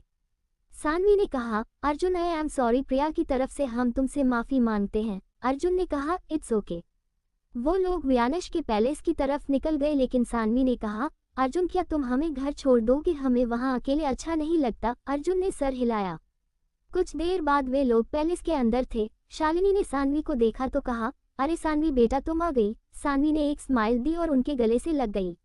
एग्जाम कैसा रहा कल? व्यानश ने कुछ कहा तो नहीं न? शालिनी ने पूछा तो सानवी मुस्कुराते हुए बोली, माँ, एग्जाम बहुत अच्छा गया, डोंट वरी। और आज ना हम अपनी दोस्त के साथ शॉपिंग पर गए थे। हाँ, ये तो तुम्हारी खुशी से दिख ही रही है। शालिनी ने उसके गाल पर हाथ रखते हुए कहा तो दादी उसे ताना मारते हुए बोली, हाँ खुश तो होगी ही, आखिर पूरा बाजार जो खरीद लाई है अपने साथ। जी, सानवी ने कंफ्यूज होते हुए कहा। दादी ने अपनी आंखें गोल घुमाए और सर हिलाया। शालिनी ने मुस्कुराते हुए कहा, अब तुम्हारा पति इतना अमीर है, क्या फर्क पड़ता है, तुम पूरी मार्केट खरीद लाओ या कुछ और, हम हमेशा तुम्हारे साथ हैं। सानवी फिर से हैरान हो गई। वो कुछ कहती उससे पहले शालिनी ने कहा, अच्छा तुम अब जाओ, कुछ देर आराम करो। सानवी ने सर हिलाया। सबसे मिलने के बाद वो कमरे में आ गई। वो जैसे ही कमरे में आए उसे कैमरा कुछ फुल सा नजर आया। उसने इधर उधर दिखाओ, वहां पर कई सारे एक ही कंपनी के बाइक्स नजर आए जिनमें बर्न्स लोगो लगा था। वो इस ब्रांड को अच्छे से जानती थी। ये सब क्या है? उसने बाइक्स खोल कर देखा। उसमें वही सामान थे जिसे उसने मॉल में पसंद किया था। वो बैग उसके साथ से छूट गया। ये भगवान, ये क्या हुआ? ये कपड़े यहाँ क्यों हैं? हमने तो कुछ भी नहीं लिया। उसे अब समझ आ रहा था दादी ऐसा क्यों कह रही थी कि उसने पूरा बाजार खरीद लिया है। हे भगवान जी, ये क्या हो गया? कहीं हमारे पीछे कोई भूत प्रेत तो नहीं पड़ गया जिसने ये सामान चुरा लिया? तभी अचानक से वियानश उसके सामने आकर खड़ा हो गया। उसे देखकर सानवी डर गई। सानवी जोर से चिल्लाए, आपने तो हमारी जान ही निकाल देनी है एक दिन। सानवी ने अपने सीने पर हाथ रखते हुए कहा। वियानश ने अजीब नजरों से उसे देखा और कहा, पर तुम चिल्ला क्यों रही हो?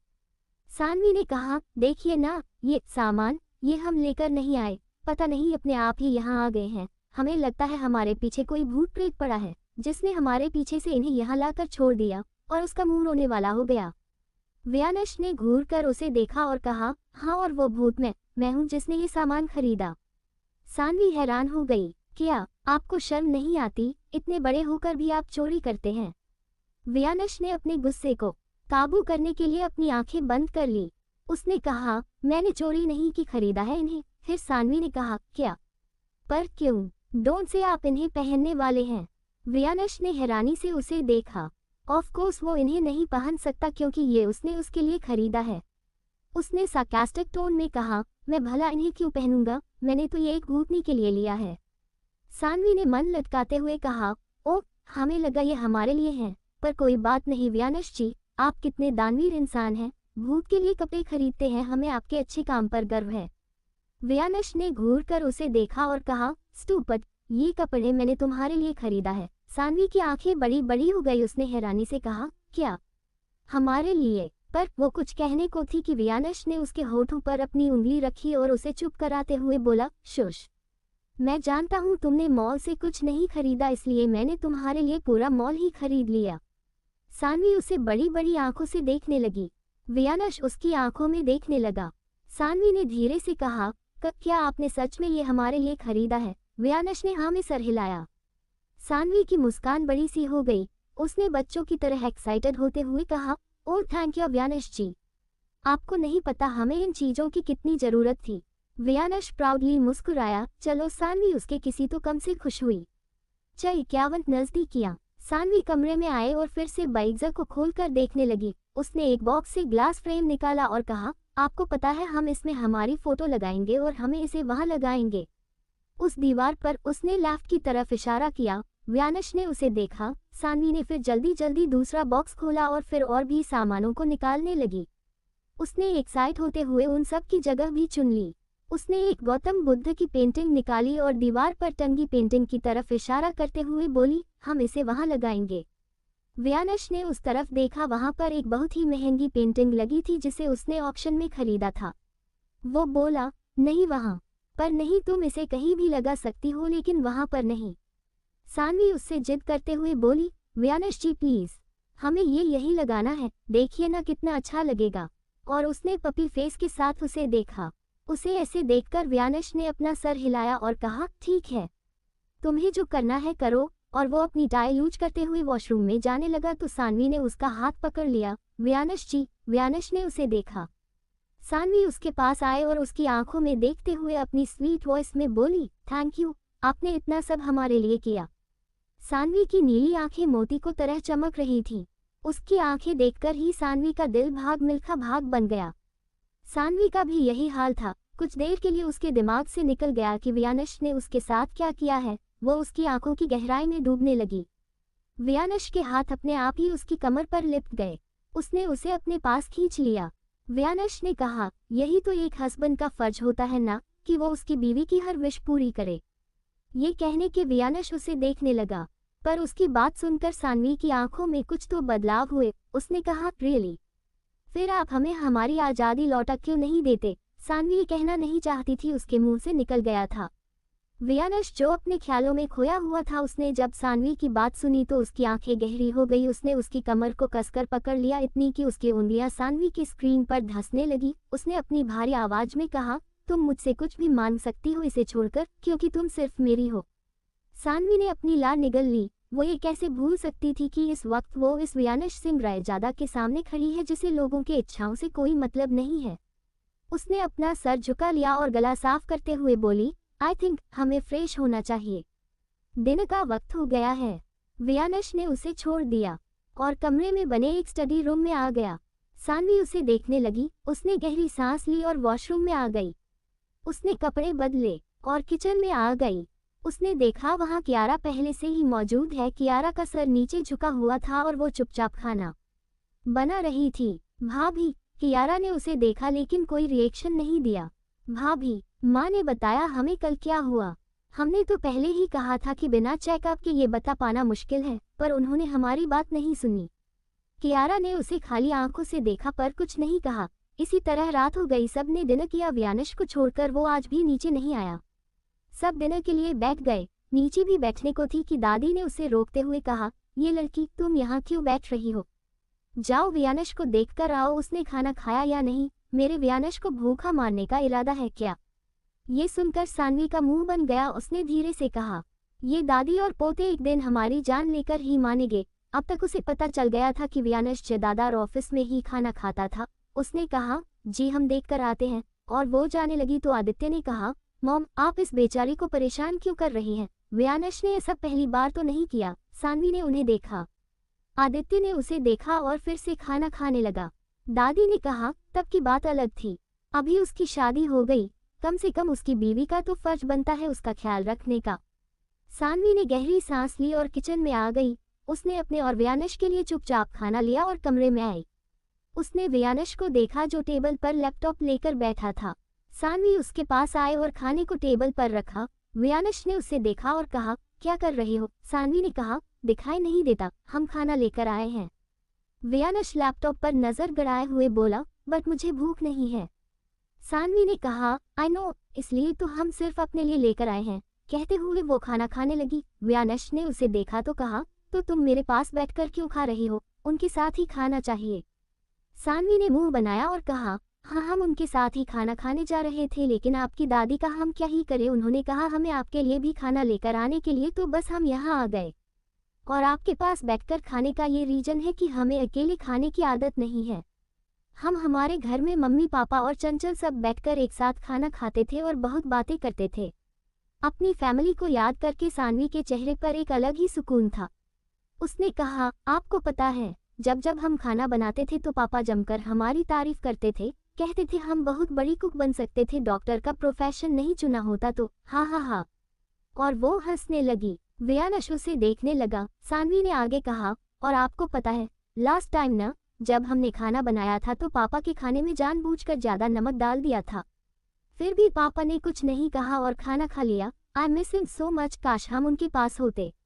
कहते हुए वो अपनी बातों में खो गई। सानवी ने कहा, और जब हम 15 साल के थे तो एक बार हमने गलती से अपना हाथ जला लिया था तो पापा रोने लगे। कह रहे थे वो हमें कभी किचन में जाने नहीं देंगे। और फिर उसके बाद उन्होंने हमें कभी काम करने नहीं दिया। वो तो माँ थी जिनकी डांट की वजह से हमने खाना बनाना सीखा। वो रोते हुए हंसने लगी। उसने कहा, पापा कहते हैं फैमिली जब साथ होती है ना, तो हर मुश्किल चीज आसान हो जाती है। फैमिली से बढ़कर कुछ नहीं। और उन्हें याद करते हुए उसका दिल भर आया। सानवी अपने पापा से बहुत प्यार करती थी। तभी उसकी नज़र व्यानश पर पड़ी जो उसे देख रहा था। उसने दूसरी तरफ देखा और अपनी आंखों को कोने से आंसू साफ किया और बोली, आई एम सॉरी, हम थोड़े इमोशनल हो गए। और वो फिर से खाना खाने लगी। व्यानश उसे अभी भी वैसे ही देख रहा था। वो देख पा रहा था सानवी कितनी तकलीफ में है।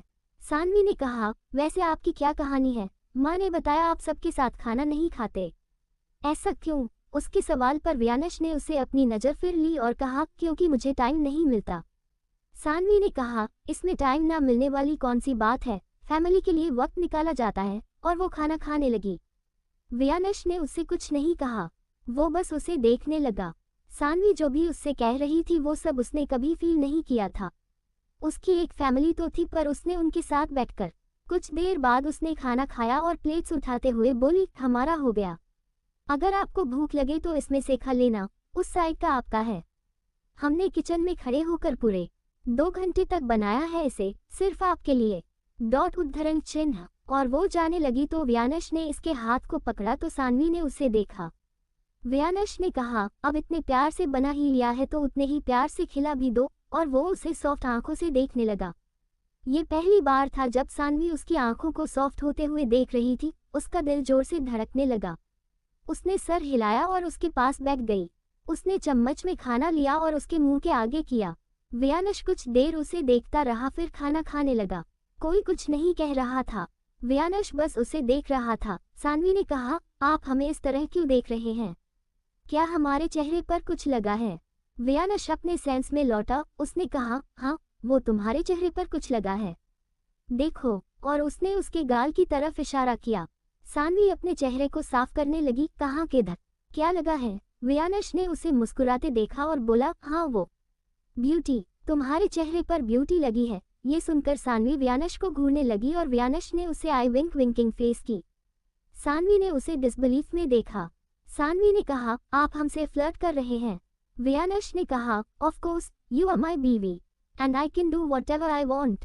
तभी सानवी ने धीरे से कहा, हमें न कल रात थोड़ा जोर से मारना था आपके सर पर ताकि आप अपना याददाश्त खो देते और फिर हमें। सानवी को एहसास हुआ कि उसने क्या कहा। उसने अपनी जीभ को दांत में दबा लिया और व्यानश को देखने लगी जो उसे गहरी आंखों से देख रहा था। उसने चम्मच नीचे रखा और धीरे से बोली, नहीं, हमारा ये मतलब नहीं है, आई एम सॉरी। और वो वहां से भागने जा रही थी, लेकिन व्यानश ने उसका हाथ पकड़कर अपने पास खींच किया। झटके की वजह से सानवी आकर उसकी गोद में बैठ गई। व्यानश ने उसकी कमर को कसकर पकड़ लिया और उसे अपने से चिपकाते हुए बोला, आई न्यू इट, क्या किया है तुमने मेरे साथ? मैं सही सोच रहा था तुम्हारे बारे में, जल्दी बोलो। सानवी ने डरते हुए उसे देखा और धीरे से बोली, वो कल रात आप हमसे बदतमीजी कर रहे थे तो हमने आपके सर पर उस तरह के क्रिस्टल वाज से आपके सर पर मारा और आप बेहोश हो गए थे। उसकी बात सुनकर व्यानश ने हैरानी से उसे क्रिस्टल वाज को देखा, फिर सानवी को। वो वाज सच में बहुत शार्प था। ये तो अच्छा हुआ उसे ज्यादा नहीं लगी। उसने कहा, तुम्हें पता भी है कितना दर्द था मुझे सुबह से? अगर मेरा सर फट जाता तो? सानवी ने बच्चों की तरह मुंह बना किया और कहा, पर फटा तो नहीं ना? आप एकदम ठीक है, देखिए, अब आपको दर्द भी नहीं हो रहा। कहते हुए उसने व्यानश के सर पर हाथ लगाया। Are you crazy? मुझे अभी भी दर्द है, व्यानश के मुंह से निकला। उसने सानवी का हाथ कसकर पकड़ लिया। सानवी ने कहा, क्या बहुत ज्यादा लगी है? दिखाए हमें। और वो उसकी गोद से उठकर उसके सर को देखने लगी। व्यानश ने उसका हाथ पकड़ लिया और बोला, ज्यादा नहीं लगी है, ये ठीक हो जाएगा, 2 मिनट शांत बैठेंगे, हम देख रहे हैं ना? सानवी ने उसे चुप कराते हुए कहा और उसके घने बालों को हटाकर देखने लगी। उसे देखकर उसकी आंखें सिकुड़ गई। उसने कहा, ये तो बहुत ज्यादा लगी है, आई एम सो सॉरी, हमारी वजह से आपको इतनी जोर से लगी है। और वो परेशान हो गई। व्यानश ने कहा, रिलैक्स, ये ठीक। पर फिर से सानवी ने कहा, बस 1 मिनट रुकिए। उसने अपने बैग से छोटा सा फर्स्ट एड बॉक्स लिया और उसके पास आ गई। उसने व्यानश के दोनों पैरों को फैलाया और बीच में खड़ी हो गई। व्यानश उसे सर ऊपर करके देखने लगा। उसका चेहरा सानवी के पेट के पास था। उसने उसकी कमर पर हेड लपेटा और अपना चीन उसके पेट पर टिकाते हुए बोला, क्या बात है माय लिटिल डॉक्टर? डॉक्टर बनने से पहले एक्सपेरिमेंट किया जा रहा है अपने पति पर। क्या होगा अगर मैं मर गया? उद्धरण चिन्ह। सानवी ने उस पर ध्यान नहीं दिया और उसकी चोट को साफ करने लगी। थोड़ा जलेगा, हाँ, बर्दाश्त कर लेना। जैसे ही उसने अल्कोहल कॉटन में करके उसके चोट पर लगाया तो व्यानश ने आंखें बंद कर ली और उसके मुंह से गर्म सांस निकलकर सानवी के पेट से टकरा गई। सानवी को जब ये फील हुआ तो उसने अपनी आंखें बंद कर ली। व्यानश के इस हरकत पर उसकी धड़कन तेज हो गई थी और उसकी सांसें बंद हो गई। उसे सांस न लेता देखकर व्यानश ने हस्की वॉइस में कहा, ब्रेथ लिटिल डॉक्टर। उसकी बात सुनकर सानवी ने गहरी सांस ली। चैप्टर 52 गुड बाय किस। सानवी व्यानश के चोट पर दवाएं लगा रही थी, लेकिन व्यानश ने उसकी कमर को पकड़ लिया। व्यानश के इस तरह पकड़ने से सानवी की सांस उसके गले में अटक गई। कुछ देर बाद उसने खुद को संभाला और अपना काम करने लगी। उसने चोट पर दवाएं लगाई और बोली, व्यानश जी, ये हो गया, आप हमें छोड़ सकते हैं। व्यानश ने उसे नहीं छोड़ा। वो तो बस अपनी पूरी जिंदगी इसी तरह बीता सकता था। सानवी की लाख कोशिश के बाद भी व्यानश की पकड़ उस पर ढीली नहीं हुई। उसने गहरी सांस ली और कहा, मिस्टर आयजादा, छोड़िए हमें, कुछ देर ऐसे ही रहो ना, अच्छा लग रहा है। व्यानश ने कहा तो सानवी शांत हो गई। उसे भी कहीं न कहीं ये फीलिंग अच्छा लग रहा था। उसने धीरे से व्यानश के सिल्की हेयर पर हाथ फेरा और कहा, व्यानश जी। व्यानश ने हम में रिस्पॉन्स किया। सानवी ने कहा, हम रात काफी हो गई है ना, हमें सो जाना चाहिए व्यानश जी। व्यानश ने उसे देखा और कहा, तुम सिर्फ मुझ पर ध्यान दो ना, रात तो होती ही रहती है। सानवी ने उसे देखा, उन दोनों की आंखें चार हुई और दोनों का दिल एक ही वक्त पर धक उठा। जब सानवी को उसकी धड़कन सुनाई देने लगी तो उसने अपनी लार निगल ली। उसे अजीब सी बेचैनी होने लगी। उसके दिल में हलचल सी हो रही थी। दोनों फिर से एक दूसरे की आंखों में खो गए। तभी कमरे का दरवाजा कोई धड़ाम से खोलते हुए अंदर आया। व्यानश भाई, मुझे आपका लैपटॉप चाहिए, मेरा खराब। वो कहते कहते रुक गया। दोनों ने जब उसकी आवाज सुनी तो उस तरफ देखा और फिर एक दूसरे को। उनके सामने कबीर खड़ा था जो कि दोनों को आंखें फाड़ कर देख रहा था। दोनों खड़े हो गए। व्यानश ने अपने बाल ठीक किए और गला साफ करते हुए बोला, तुम यहाँ क्या कर रहे हो कबीर? क्या तुम्हारे अंदर इतना भी मैं नहीं है कि किसी के कमरे में आओ तो दरवाजा नॉक करके आओ? कबीर ने उसकी भारी आवाज सुनी तो अपनी लार निगल ली। उसने कहा, वो भाई मैं न, वो लैपटॉप चाहिए था मुझे आपसे। आई स्वेयर अगर मुझे पता होता कि आप दोनों गुची गुची कर रहे हैं तो मैं दरवाजा नॉक करके नहीं आता। आई मीन नहीं आता, कभी नहीं आता। कबीर ने खुद को करेक्ट करते हुए कहा, क्योंकि व्यानश खा जाने वाली नजरों में उसे देख रहा था। वहीं उसकी बात सुनकर सानवी के गाल शर्म से लाल हो गए थे। भक्त भाई लैपटॉप, कबीर ने धीरे से कहा तो व्यानश बोला, उसे ले जाओ और दफा हो जाओ। थैंक यू भाई। कबीर ने जल्दी से टेबल से लैपटॉप लिया और भाग गया। व्यानश ने सानवी को देखा जो नर्वस हो रही थी। वो अपने बाल ठीक करते हुए इधर उधर देखने लगी। उसने कहा, हम हाथ साफ करके आते हैं। व्यानश ने सर हिलाया। सानवी वॉशरूम में आ गई। उसने अपने सीने पर हाथ रखा और खुद को मिरर में देखते हुए कहा, ये क्या हो रहा है? नहीं, ऐसा नहीं होना चाहिए। उसने गहरी सांस ली और अपने चेहरे को पानी से साफ किया और कमरे में आ गई। उसने व्यानश को देखा कमरे में बने मिनी बार से एक वाइन का बोतल लेकर गिलास में डाल रहा था।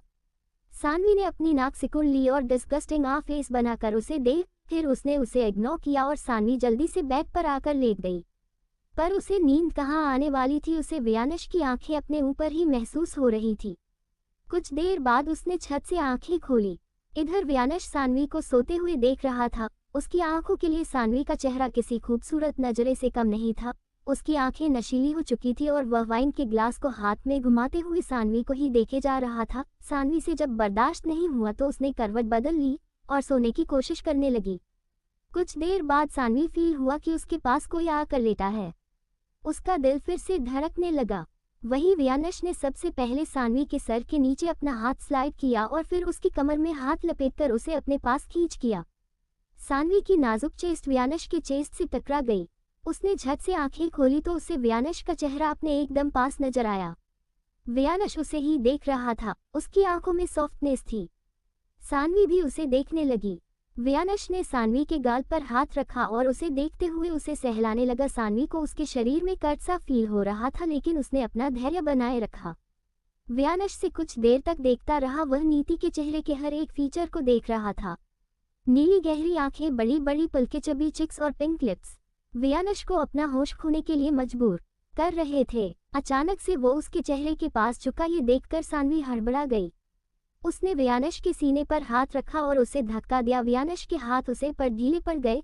सानवी पीछे की तरफ सरक गई। आप क्या कर रहे हैं? ये देखकर वो पास आने लगा। दिखाई नहीं दे रहा है, मैं सो रहा हूँ, व्यानश ने कहा और उसके ऊपर आ गया।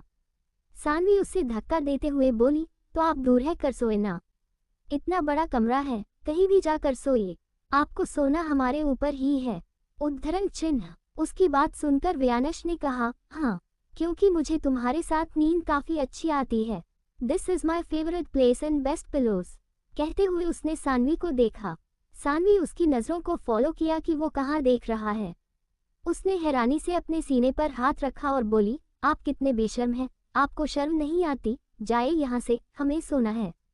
और वो पलटने लगी तो व्यानश ने उसके कंधे को पकड़कर उसे बेड पर प्रेस किया। उसने कहा, कम ऑन लिटिल रैबिट, इसमें शर्माने वाली कौन सी बात है? तुम मेरी बीवी हो और पूरा हक बनता है तुम पर मेरा। और वो उसकी आंखों में देखने लगा। सानवी की धड़कन थम सी गई। व्यानश ने उसके हाथ को पकड़ा और उसकी उंगलियों को अपने होठों से लगा लिया। आप ये क्या कर रहे हैं? छोड़िए हमारा हाथ। सानवी ने अपना हाथ पीछे खींचने चाहा लेकिन व्यानश ने उसे कसकर पकड़ लिया और उसकी आंखों में देखते हुए कहा, और मैं हमारे रिश्ते को नेक्स्ट लेवल तक ले जाना चाहता हूँ। उसकी बातों को समझते हुए सानवी की आंखें फैल गई। उसने कहा, आप, पर व्यानश ने उसके होठों पर उंगली रख ली और सदक्टिव वॉइस में बोला, शुश, कुछ मत कहो, अब बातें करेगी तो सिर्फ हमारी जिस्म। कहते हुए वो सानवी के होठों को उंगली से छूने लगा। सानवी को घबराहट होने लगी। व्यानश की आंखें अब तक नशीली हो चुकी थी। व्यानश को उसके होठ ललचा रहे थे। उसने बिना देरी किए उसके होठों को चूम लिया। सानवी उसे धक्का देने लगी तो व्यानश ने उसके हाथों को पकड़कर बेड पर प्रेस किया। उसने उसके हाथों को इतना जकड़ कर रखा था कि उसकी उंगलियां सानवी की सॉफ्ट स्किन पर धंस रही थी। उसके होठों के साथ मनमानी करने के बाद व्यानश उससे दूर हट गया। उसने सानवी को देखा जो उसे नम आंखों से देख रही थी। व्यानश कुछ देर उसे देखता रहा, फिर उसे दूर हो गया। न जाने क्यों उसके आंसू उसे पिघला रहे थे। उसे दूर होते देखकर सानवी पलट गई। व्यानश उसके बगल में लेट गया। वो कुछ देर उसकी पीठ को देखता रहा, फिर उसे अपनी बाहों में खींच लिया। स्लीप वेल लिटिल रैबिट, व्यानश ने कहा। उसने उसके बालों पर किस किया और उसकी गर्म सांसों के एहसासों के कारण सानवी ने कसकर आंखें बंद कर ली और पैरों को कर्ल कर लिया। उद्धरण चिन्ह। अगले दिन सानवी की नींद खुली तो उसने देखा उसका हैंडसम पति पहले ही जाग चुका है। व्यानश मिरर के सामने खड़े होकर तैयार हो रहा था। उसे देखकर सानवी ने कहा, आप इतनी सुबह सुबह कहाँ जा रहे हैं? व्यानश ने शर्ट के बटन लगाते हुए कहा, हाँ मैं काम से बाहर जा रहा हूँ, 2 दिन बाद लौटूंगा। रियली? और वो हेडबोर्ड से टिक कर बैठ गई। उसने चमकती आंखों से व्यानश को देखा। व्यानश ने उसे आंखों के कोने से देखा और उसके पास आते हुए बोला, पर तुम इतनी खुश क्यों हो रही हो? सानवी ने इमीडिएटली अपनी बत्तीसी छुपा ली और कहा, नहीं, ऐसी तो कोई बात नहीं है, हम भला खुश क्यों होंगे? सानवी ने अपने लिप्स को दबा किया। ओ, हम बहुत खुश हैं, 2 दिन आपकी शक्ल देखनी नहीं पड़ेगी। व्यानश ने अपना सर हिलाया। तभी उसका फोन बजने लगा। उसने देखा ध्रुव का फोन है। उसने कहा, हाँ ध्रुव, 10 मिनट में आ रहा हूँ। सब तैयार है न? सानवी जो उसके जाने पर अपने आप ही खुश हो रही थी, लेकिन जैसे ही उसने ध्रुव का नाम उसके मुंह से सुना, वो उसे देखने लगी। ध्रुव, उद्धरण चिन्ह। उसे वो ध्रुव याद आने लगा जिसके साथ उसने भागकर शादी करने का प्लान बनाया था। व्यानश ने अपना कोट उठाया और जाने के लिए मुड़ा, लेकिन उसने जैसे ही सानवी को खोए हुए देखा तो उसके पास आकर खड़ा हो गया। उसने हेडबोर्ड को पकड़ लिया और उसके पास झुकते हुए बोला, ये हम, तुम्हारा पति यहाँ खड़ा है और तुम किसके ख्यालों में खोई हुई हो? हम। उसकी आवाज सुनकर सानवी चौंक गई। हाँ, उसने व्यानश को देखा जो उससे बस 5 इंच की दूरी पर था। व्यानश ने कहा, मैं सीरियसली जानना चाहता हूँ, जब मैं यहाँ खड़ा हूँ तो तुम किसके ख्यालों में खोई हुई हो? Just tell me. सानवी ने कहा, किसी के भी नहीं, हम बस कुछ सोच रहे थे। गुड, ये बात हमेशा याद रखना, तुम्हारे दिल और दिमाग में सिर्फ मैं ही होना चाहिए और कोई नहीं। व्यानश ने पजेसिव मैनर में कहा तो सानवी ने फिर से सर हिलाया। व्यानश उसके पास झुका और बोला, ओके, नाउ गिव मी अ किस। व्यानश ने कहा तो सानवी ने उसे सवालिया नजरों से देखा। हाँ, तारांकन। व्यानश ने कहा, मैं ये मानता तो नहीं, लेकिन सुना है कहीं जाते वक्त बीवियों का अपने हस्बैंड को गुड बाय किस देना बहुत लकी होता। आज मैं जिस काम से जा रहा हूँ मुझे उसके लिए ढेर सारा लक की जरूरत है। सानवी ने हैरानी से उसे देखा।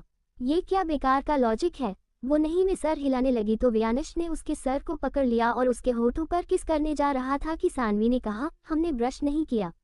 Do you think I care? Vyansh ने डेविल स्माइल के साथ कहा और उसे किस करने लगा। वो उसे तब तक किस करता है गया जब तक सानवी को सांस लेने में तकलीफ नहीं होने लगी।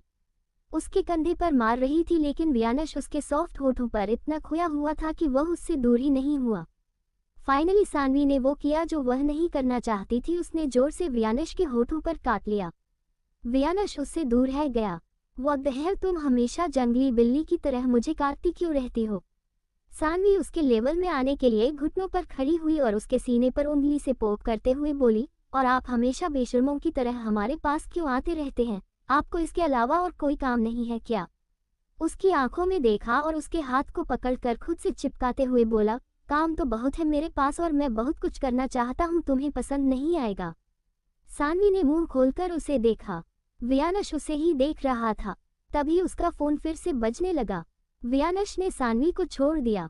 उसने कहा, हाँ वीर, हाँ बस आ ही रहा हूँ, उसने कहा और सानवी को देखते हुए चला गया। उसे जाने के बाद सानवी ने गहरी सांस ली और बैग पर पीछे की तरफ गिर गई। फिर उसे कुछ याद आया। उसने अपने सर पर मारा और उठकर वॉशरूम में जाने लगी, लेकिन उसकी नज़र उन सामानों पर पड़ी जो कमरे के कोने में पड़े थे। वो उसके पास आए, अपनी कमर में हाथ रखकर उन्हें देखने लगी। इनका कुछ तो करना होगा। फिर उसने कमरे को देखा। उसने कहा, कमरा तो ठीक ठाक है, पर यह जेल के कमरे से काम भी नहीं है। इस जगह पर अगर अच्छा खासा इंसान पागल हो जाए। पता नहीं ये अब्दू सिंह रायजादा यहाँ कैसे रह लेते हैं, हमसे तो एक पल भी रहा नहीं जाता। तभी उसके दिमाग में कुछ आइडिया आया। उसने अपने लंबे बालों को बांध लिया और फिर काम में लग गई। कुछ देर बाद जब वह नाश्ते के लिए नीचे नहीं गई तो साले नहीं उसे देखने के लिए कमरे में आ गई। उसने कमरे का दरवाजा खोला और बोली, सानवी बेटा, तुम ठीक हो? तुम नाश्ते पर क्यों? पर जैसे ही उसने कमरे की हालत देखी, उसने अपने मुंह पर हाथ रख किया। सानवी ने उनकी आवाज़ सुनी तो उन्हें देखा और नर्वस होकर मुस्कुराई। किसी तरह शाम हो गई। सानवी डिनर के लिए नीचे आई। उसने कियारा को देखा जो किचन में जा रही थी। उसने उसे आवाज़ दिया, कियारा भाभी, पर कियारा ने उसकी बात नहीं सुनी। अजीब है, सानवी ने कहा। इधर कियारा किचन में आए और इधर उधर देखने लगी। उसने किचन काउंटर से एक डिब्बे में से दवाई ली और उसे खा लिया। उसने पानी पी और फिर से डिब्बे को रखने जा रही थी कि वहां सानवी आते हुए बोली, भाभी। कियारा हड़बड़ा गई। उसने दवाई को जल्दी से एक कंटेनर के अंदर छुपा दिया और अपनी नर्वसनेस छुपाते हुए बोली, हाँ कुछ चाहिए क्या? सानवी ने कहा, हाँ वो डिनर प्रेपरेशन के लिए आए थे, पर आप। Is everything of? कियारा ने सीधे फेस के साथ कहा, हाँ सब ठीक है, बस मैं थोड़ी थकी सी हूँ। तुम जाओ बैठो, मैं डिनर बनाती हूँ। सानवी को उसे देखकर बहुत अजीब लगता था, फिर भी उसने माहौल को हल्का करने के लिए कहा, वैसे आपको पता है हमें पालक की सब्जी बहुत पसंद है, क्या आप बना देंगी हमारे लिए? हमारा बहुत मन हो रहा है खाने का। कियारा ने उसे देखा तो सानवी हल्का सा मुस्कुराई। कियारा ने कहा, हाँ ठीक है, मैं बना दूंगी। थैंक यू भाभी। सानवी काउंटर पर बैठ गई और फ्रूट छिलने लगी। वैसे एक बात कहें, आप जो खाना बनाती हैं न, उसकी बात ही अलग है। हम क्या बताएं, हमें मम्मी के हाथों का स्वाद याद आ जाता है। और वो हंसने लगी। कियारा ने मुस्कुराते हुए कहा, हाँ मुझे खाना बनाना बहुत पसंद है। मैं कुछ सालों पहले वीआर प्लाजा में शेफ थी। वीआर प्लाजा वियानश के कारोबार का एक छोटा सा हिस्सा था। ओह दैट्स ग्रेट, फिर अपने काम क्यों छोड़ दिया? सानवी ने पूछा तो कियारा ने अपना सर झुका लिया और बोली, वो मुझे काम से निकाल दिया गया। सानवी की भौहें तन गई। ऐसा क्यों? कियारा ने सर हिलाते हुए कहा, मुझे नहीं पता क्या हुआ, उन्होंने कहा बस निकल जाओ। बिना किसी वजह के, पर वो अच्छे से जानती थी उसे काम से क्यों निकाला गया था। सानवी ने कहा, फिर आपने क्या किया? कुछ नहीं, मैंने उनसे विनती की, लेकिन वो नहीं माने। मेरी माँ की तबीयत तब बहुत खराब थी, कुछ भी करने को नहीं था। तब मेरी एक दोस्त हुआ करती थी, उसका फ्लावर शॉप था, मैं उसके साथ काम करने लगी। कुछ दिन बाद वो शॉप भी बंद हो गई। उसके बाद मेरी शादी हो गई और मैं यहाँ आ गई। और वो फीकी सी मुस्कान के साथ सानवी को देखा। आई थिंक आपको अपना खुद का रेस्टोरेंट ओपन करना चाहिए। आई एम श्योर मिहिर भैया विल सपोर्ट यू। कियारा गहरी सांस ली और धीरे से कहा, उसी ने तो ये सब किया था। सानवी ने उसे नहीं सुना, पर कोई और था जो उनकी बातें सुन रहा था। मिहिर बहुत देर से किचन के बाहर खड़े होकर उनकी बातें सुन रहा था। उसे भी वो पल याद आने लगे जब उसने कियारा को काम से निकलवाया था। उसे फ्लैशेस आने लगे। 21 साल की मासूम कियारा कुछ लोगों के आमने रो रही थी। प्लीज ऐसा मत कीजिए सर, आई स्वेयर मैंने कुछ नहीं किया, मुझे फंसाया जा रहा है। मैंने कुछ नहीं किया, मेरी बातों का यकीन मानिए, मुझे एक बार वियानश सर से बात करनी है प्लीज। पर सामने खड़े पत्थर दिल आदमी ने कहा, वियानश सर बाहर गए हैं, जब वो आ जाएंगे तो बात कर लेना, अभी जाओ यहाँ से, हमारा वक्त बर्बाद मत करो। कहने के बाद उसने कियारा को धक्का दिया। कियारा जमीन पर गिर गई और रोने लगी। मैंने कुछ नहीं किया, प्लीज मेरी बातों का यकीन कीजिए, कियारा रोते हुए बोल रही थी। वो रो हो रही थी कि तभी उसे अपने सामने एक जोड़ी नजर आए। उसने रोना बंद करके ऊपर देखा जहां पर मिहिर खड़ा था। उसकी हालत देखकर मिहिर मुस्कुराते हुए बोला, मैंने कहा था ना मुझसे शादी करो, नहीं तो मैं तुम्हें बर्बाद कर दूंगा। और देखो उसकी शुरुआत हो चुकी है, अभी भी वक्त है, मान जाओ, मैं तुम्हें सब कुछ लौटा दूंगा। पर कियारा ने गुस्से से उसे देखा और उसके मुंह पर बोली, मर जाऊंगी लेकिन तुमसे कभी शादी नहीं करूंगी। ये सब याद करते हुए मिहिर की सांसें तेज हो गई।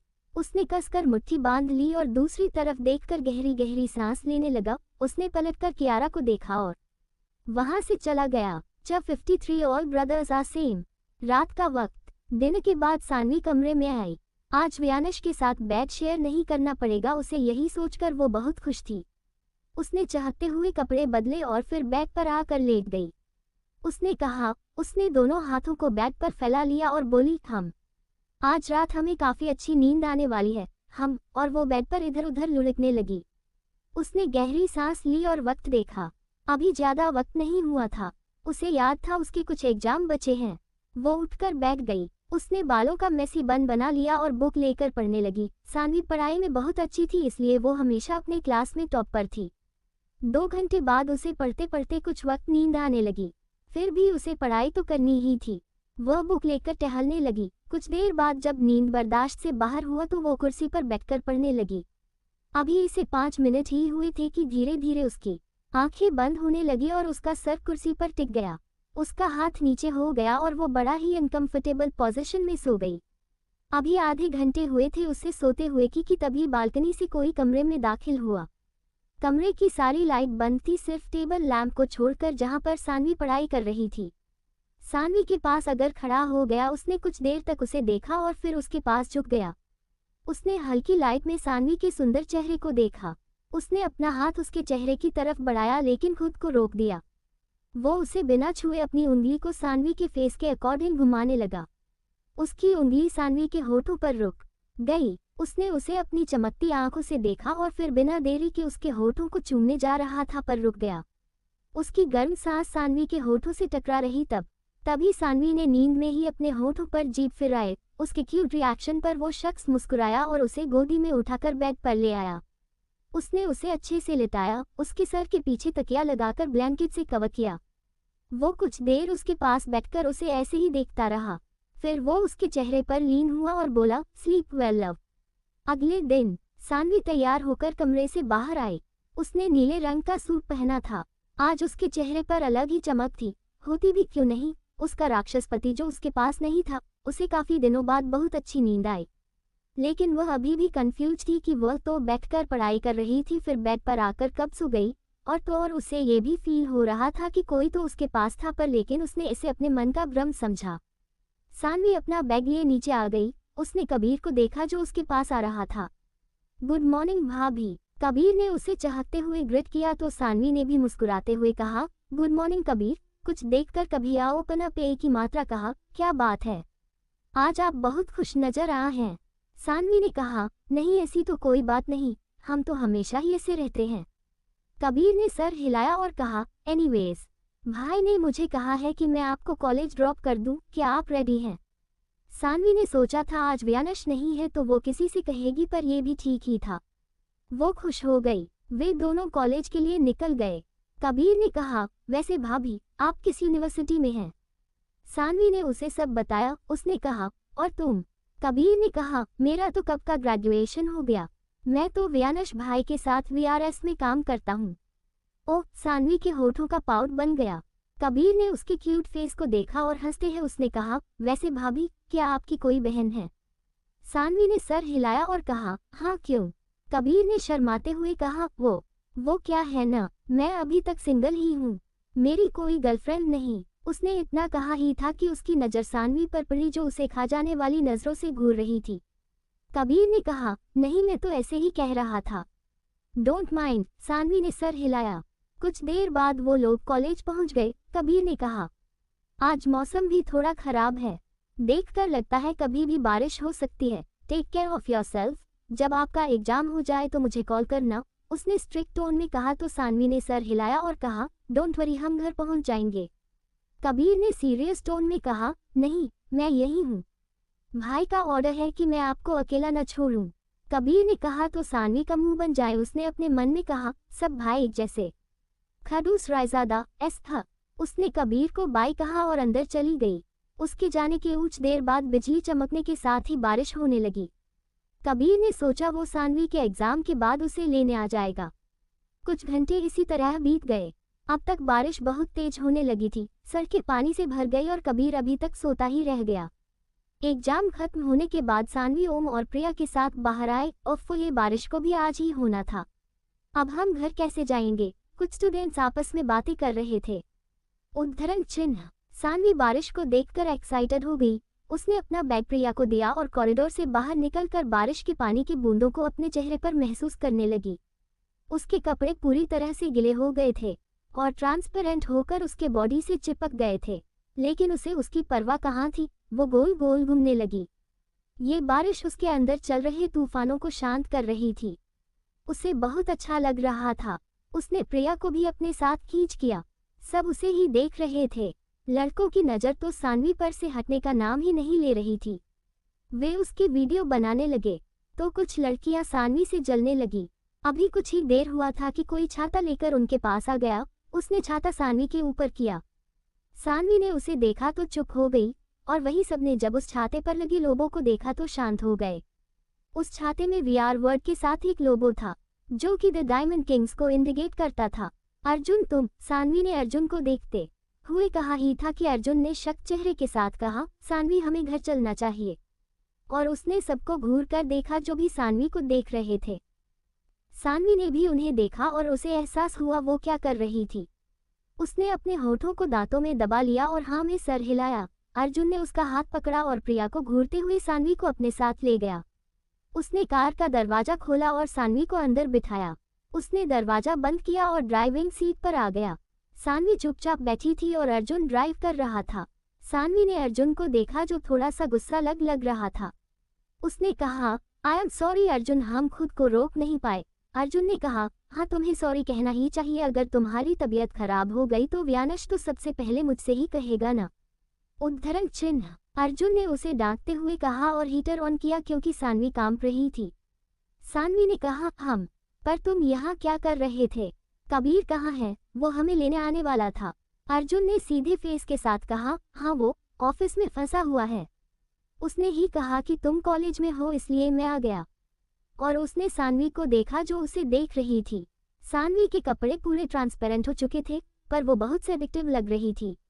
ऊपर से उसके गिले बाल और चेहरे पर पानी की बूंदें उसे और भी ज्यादा अट्रैक्टिव बना रही थी। उसने दूसरी तरफ देखा और पीछे से अपना कोट लेकर को दिया। सानवी ने उसे देखा और उसे पहन लिया। कुछ देर बाद वे लोग पैलेस पहुंच गए। अर्जुन ने सानवी से कहा, तुम जाओ कपड़े बदल लो, नहीं तो तुम्हारी तबीयत खराब हो जाएगी। तुम नहीं आ रहे अंदर? सानवी ने कहा तो अर्जुन बोला, नहीं मुझे कुछ काम है। सानवी ने उसे ज्यादा कुछ नहीं कहा। उसने सर हिलाया और चुपचाप अंदर चली गई। उसके जाने के बाद अर्जुन ने गहरी सांस ली और सॉफ्ट वॉइस में कहा, ये लड़की इतनी इनोसेंट क्यों है? उसने अपने आप को समझाया और वहां से चला गया। सानवी अंदर आई। अंदर आते ही उसने सबसे पहले कपड़े बदले, फिर नीचे आ गई। वो नीचे आई तो देखा दादी और दादू बड़ी सी कांच ग्लास के पास बैठकर बारिश एंजॉय कर रहे थे और हंस हंस कर बातें कर रहे थे। उन्हें देखकर किचन में आ गई। कुछ देर बाद उसने 3 चाय का कप लेकर उनके पास आ गई। दादी आप दोनों के लिए गर्मा गर्म चाय और पकोड़े। दादू ने खुश होते हुए कहा, अरे वाह बेटा, लाओ लाओ, इसी के लिए तो मैं भी कह रहा था लेकिन तुम्हारी दादी नहीं मान रही थी। दादू ने ट्रे ले लिया। सानवी मुस्कुराई। वो उनके पास बैठते हुए बोली, वैसे आप किस बात कर रहे हैं? दादू ने कहा, अरे हम तो बस ऐसे ही पुराने दिनों के बारे में बात कर रहे थे। मैं और तुम्हारी दादी को याद दिला रहा था कि कैसे हम ऐसे ही बेमौसम बारिश में ही पहली बार मिले थे। तुम्हें पता है, उस दिन तुम्हारी दादी ने लाल रंग का सूट पहना था और बारिश में नाच रही थी। क्या नजारा था वो भी। मेरा दिल पहली बार इतना जोर जोर से धड़क रहा था। और वो अपने पुराने दोनों को याद करते हुए हंसने लगे। वहीं दादी शर्मा गई। क्या आप भी न? दादू ने हंसते हुए कहा, अरे मुझे और बताने दो न। तुम्हें पता है, तभी मैंने फैसला कर लिया था कि शादी तो मैं इसी से करूंगा चाहे जो हो जाए, लेकिन जब इनसे मैंने शादी के लिए तुम्हारी दादी ने मना कर दिया। सानवी ने क्यूरियस होते हुए कहा, फिर अपने कैसे मनाया दादी को? दादू ने कहा, अरे बहुत मुश्किल से। 1 साल तक तो मैं तुम्हारी दादी के पीछे पड़ा रहा लट्टू होकर। फिर पता चला इनकी शादी हो रही है किसी और से। फिर क्या था, मंडप से उठा लिया इन्हें और वहीं पर सबके सामने शादी करी। वो सबसे बेस्ट मोमेंट था मेरी जिंदगी का। सानवी ने अपने मन में सोचा। उनकी बात सुनकर सानवी ने अपने मन में सोचा, इस घर के सभी लोग एक जैसे ही हैं। दादू अपनी कहानी बताने लगी और सानवी चाय पीते हुए उनकी बातें सुन रही थी, लेकिन अचानक से तभी वो एकदम से उसका दिमाग फ्रिज हो गया। उसने कहा, ये हमें क्या हो रहा है? उसकी आंखें एक जगह पर गड़ गई और उसका सर एक तरफ को लुढ़क गया। उसके हाथ से चाय की खाली कप गिर गई, जिसकी आवाज से दादी और दादू चौंक गए। दोनों ने सानवी को देखा। दादू ने सानवी को पकड़ लिया। दादी ने चौंकते हुए अपने मुंह पर हाथ रख लिया और कहा, अरे इसे क्या हुआ? उन्होंने सानवी को पकड़कर अच्छे से लिटाया। दादी सबको आवाज देने लगी, शालिनी, कियारा, जल्दी बाहर आओ, ये बेहोश हो गई है। दूसरी तरफ चेन्नई के एक अंडरग्राउंड बार में वियानेश अपने आर्म्स डीलिंग के संबंध में कुछ लोगों से बात कर रहा था। वे लोग एक कमरे में थे जहां पर बस नाम मात्र की लाइट थी। उनके सामने बड़ा सा टेबल था जहां पर बहुत सारे हथियार रखे थे। सब में एक ही लोगो था, वीआर का। ध्रुव और अक्षय भी उनके साथ थे। वहीं कुछ लोग टेबल को घेर कर बैठे थे।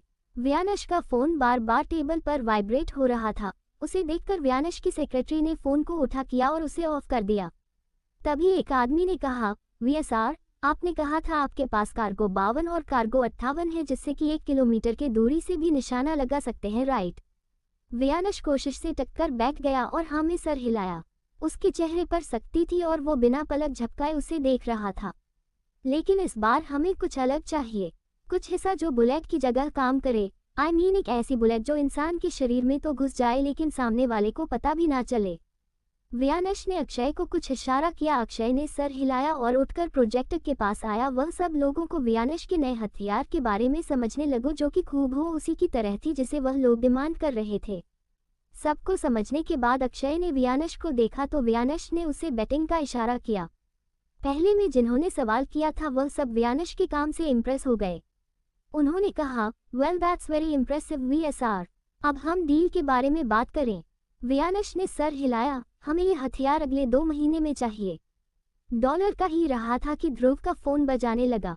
वहां बैठे सभी लोगों का सर ध्रुव की तरफ घूम गया। ध्रुव ने देखा ये कबीर का फोन है। उसने सबको देखा। वियानेश उसे घूर रहा था। उसे नहीं पसंद था कोई भी मीटिंग के बीच में फोन इस्तेमाल करे। उसने कहा, इट्स कबीर। वियानेश ने उसे फोन अटेंड करने पर इशारा किया, हेलो कबीर। सामने से कबीर ने घबराते हुए कहा, हेलो ध्रुव भाई, क्या वियानेश भाई आपके साथ है? मैं कब से उन्हें फोन लगा रहा हूं लेकिन उनका फोन बंद बता रहा है। ध्रुव ने वियानेश को देखा और बोला, हाँ वह मेरे साथ ही है। थैंक गॉड, क्या आप फोन स्पीकर पर करेंगे? कबीर ने कहा तो ध्रुव ने वैसा ही किया।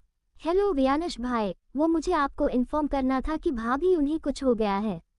ये सुनकर वहां बैठे सभी लोग वियानेश को देखने लगे और वियानेश की आंखें गहरी हो गई।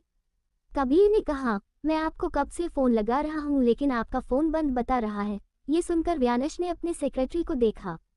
उसकी आंखें देखकर सेक्रेटरी ने अपनी लार निगल ली और डरते हुए कहा, मुझे माफ कर दीजिए सर, मुझे लगाओ कोई आपको डिस्टर्ब कर रहा है इसलिए मैंने आपका फोन बंद कर दिया था। वियानेश गुस्से से अपना हाथ टेबल पर पटकते हुए तेज आवाज में बोला, यू आर फायर्ड। उसकी आंखें आग बरसा रही थी। बेचारी उसकी सेक्रेटरी उसे ऐसे देखकर और भी ज्यादा घबरा गई। आई एम सॉरी सर, पर वियानेश ने उसकी बात नहीं सुनी। वो वहां से जाने लगा तो तभी वहां पर बैठे उन लोगों में से एक लड़की की आवाज प्लेफुल आई, wait mister Raizada, let's sing the deal. उसकी आवाज पर वियानेश रुक गया। उसने ध्रुव को देखा और कहा, ध्रुव हैंडल देम। ध्रुव ने सर हिलाया तो वियानेश तेज कदमों से बाहर निकल गया। उसके पीछे अक्षय भी आ गया। वियानेश ने कहा, अक्षय जेट तैयार करने के लिए कहो, मुझे जाना है। अक्षय ने कहा, बट वियानेश जेट अभी अवेलेबल नहीं है। कल रात ध्रुव कहीं गया था और आते वक्त वो डैमेज हो गया। वियानेश ने कहा, आई डोंट केयर, मुझे अभी जाना है, और वो उसे घूरने लगा। अक्षय ने सर हिलाया, ठीक है, मैं ट्राई करता हूँ। वियानेश इम्पेशेंटली इधर उधर घूमने लगा। उसे सानवी की फिक्र हो रही थी। वो जल्दी से जल्दी घर जाना चाहता था। इधर मीटिंग रूम में किसी ने चिढ़ते हुए कहा, ये मिस्टर रायजादा खुद को समझते क्या हैं? जब देखो तब अपनी मनमानी करते रहते हैं। हमने कितने महीनों से इस मीटिंग का इंतजार किया और वो ऐसे ही चले गए। ध्रुव ने उसकी बात सुनी तो बैठते हुए कहा, रिलैक्स, किसी भी चीज से ज्यादा जरूरी उसकी वाइफ है। उसकी बात सुनकर उस लड़की की आंखें गहरी हो गई जिसने वियानेश को कुछ देर पहले जाने से रोक था। उसके होठों पर प्लेफुल स्माइल आ गई। उसने कुर्सी से टिकते हुए कहा, interesting, very interesting. 54 body hit. Sanvi की तबीयत के बारे में सुनकर वियानश अपना काम बीच में छोड़कर चेन्नई से दिल्ली वापस आ रहा था, लेकिन भारी बरसात में उसके लिए कि थोड़ा मुश्किल था। रात होने को थी लेकिन अभी तक बारिश होने का नाम नहीं ले रही थी। दिल्ली में बिजली चमकने के साथ बहुत जोर से बदलकर रख रहे थे। आसमान पूरी तरह से काले बादलों से ढका हुआ था और जोर जोर से बिजली चमक रही थी। यह नज़ारा जितना खूबसूरत लग रहा था उतना ही खतरनाक भी था। वियानश ये सब जेट के अंदर बैठा देख रहा था। कुछ देर बाद उनकी जेट दिल्ली के आउटर में लैंड हुई। वियानश यहाँ से कार से जाने वाला था क्योंकि बारिश की वजह से आगे नहीं जा पा रहे थे। अर्जुन ने पहले ही उससे लेने पहुंच गया था। वियानश सानवी के पास जाने के लिए बेताब था। वह जल्द से जल्द सानवी के पास पहुंचाना चाहता था। उसे उसकी फिक्र हो रही थी। वे लोग अभी दिल्ली एंटर हो ही रहे थे कि देखा सड़कों पर पूरी तरह से पानी भरा हुआ है, जिसकी वजह से आगे ट्रैफिक जाम है। वियानश ने ट्रैफिक को देखा तो गुस्से से मुट्ठी बांध ली। अर्जुन ने एक गार्ड से कहा, clears the Afghan traffic. Guard ने सर हिलाया और उतर कर चला गया। वियानश अपनी उंगलियों को आपस में रगड़ते हुए बाहर की तरफ देख रहा था। कुछ देर बाद वो गार्ड वापस आया और बोला, सर, यहाँ एक प्रॉब्लम हो गई है। बारिश की वजह से रास्ता पूरी तरह से जाम है। ट्रैफिक कल सुबह ही खुल पाएगी। वियानश ने गुस्से से उसे देखा और हाथ पटकते हुए बोला, डैम इट। तभी उससे स्कूटी में एक लड़की जाती हुई नजर आई जो कि किनारे से जा रही थी। वियानश में ज्यादा नहीं सोचा और कार से उतरकर उसे लड़की के पीछे भागा। गार्ड्स हैरान हो गए। अर्जुन ने कहा, वियानश, तुम्हें नहीं जाना चाहिए। लेकिन वियानश कहाँ है सुनने वाला था। वह उस लड़की के पास आया। उसने कहा, एक्सक्यूज मी, मुझे आज रात के लिए तुम्हारी स्कूटी चाहिए। वियानश की आवाज़ सुनकर उसे लड़की ने उसे देखा। वियानश ने भी उसे देखा। उन दोनों ने एक दूसरे को देखा और फिर एक दूसरे को देखकर हैरान हो गए। तुम? वियानश और उसे लड़की का रिएक्शन से ही था, आप? ये लड़की कोई और नहीं बल्कि सानवी की बेस्ट फ्रेंड प्रिया थी। वियानश को देखकर प्रिया ने अजीब सा मुंह बना लिया। वही वियानश का भी कुछ यही हाल था। वह अब तक बारिश में भीग चुका था और प्रिया ने रेनकोट पहना था। वियानश ने दूसरी तरफ देखा। उसे यकीन नहीं हो रहा था। वह किसी से मदद मांगने जा रहा था। उसने खुद को समझाया कि इस वक्त उसे इस लड़की की बहुत ज़रूरत है। उसने गहरी सांस ली और कहा, एक्चुअली मुझे तुम्हारी मदद की ज़रूरत है। प्रिया ने मुंह बनाया और शंका से बोली, क्या मदद चाहिए आपको? वियानश ने कहा, सानवी की तबीयत बहुत खराब है। मुझे घर जाना है और ट्रैफिक जाम है। मेरी मदद कर दो। प्रिया ने उसे ऊपर से नीचे तक देखा और डांटते हुए कहा, तो फिर अभी तक आप कहाँ थे? सानवी की तबीयत ठीक नहीं है और आप बाहर घूम रहे हैं। कैसे पति हैं आप? तभी वहां पर अर्जुन भी आ गया। अर्जुन ने प्रिया को ऐसे वियानश को डांटे हुए देखा तो हैरान हो गया। वियानश ने दांत खींच लिया और गुस्से से बोला, देखो, मेरे पास तुम्हारी बकवास सुनने का टाइम नहीं है। मुझे अभी घर जाना है। प्रिया उसे ऐसे देखकर भाव खाते हुए बोली, ठीक है, मैं आपकी मदद करूंगी, लेकिन आपको मुझसे प्यार से बात करना होगा। रिक्वेस्ट करनी होगी कि प्लीज प्रिया, मुझे मेरी बीवी के पास पहुंचा दो, तब जाकर मैं कुछ सोचूंगी। What the hell? वियानश हैरान हो गया, लेकिन उसके पास इस लड़की के ऊपर गुस्सा करने से कहीं ज्यादा जरूरी काम था। वियानश कुछ कहता उससे पहले अर्जुन ने कहा, तुम खुद को समझती क्या हो? जानती भी हो किस बात कर रही हो?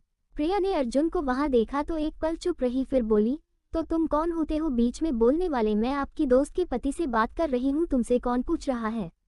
उसकी बात सुनकर अर्जुन का मुंह खुला रह गया। ये प्रिया इतनी बकवास कैसे कर सकती थी?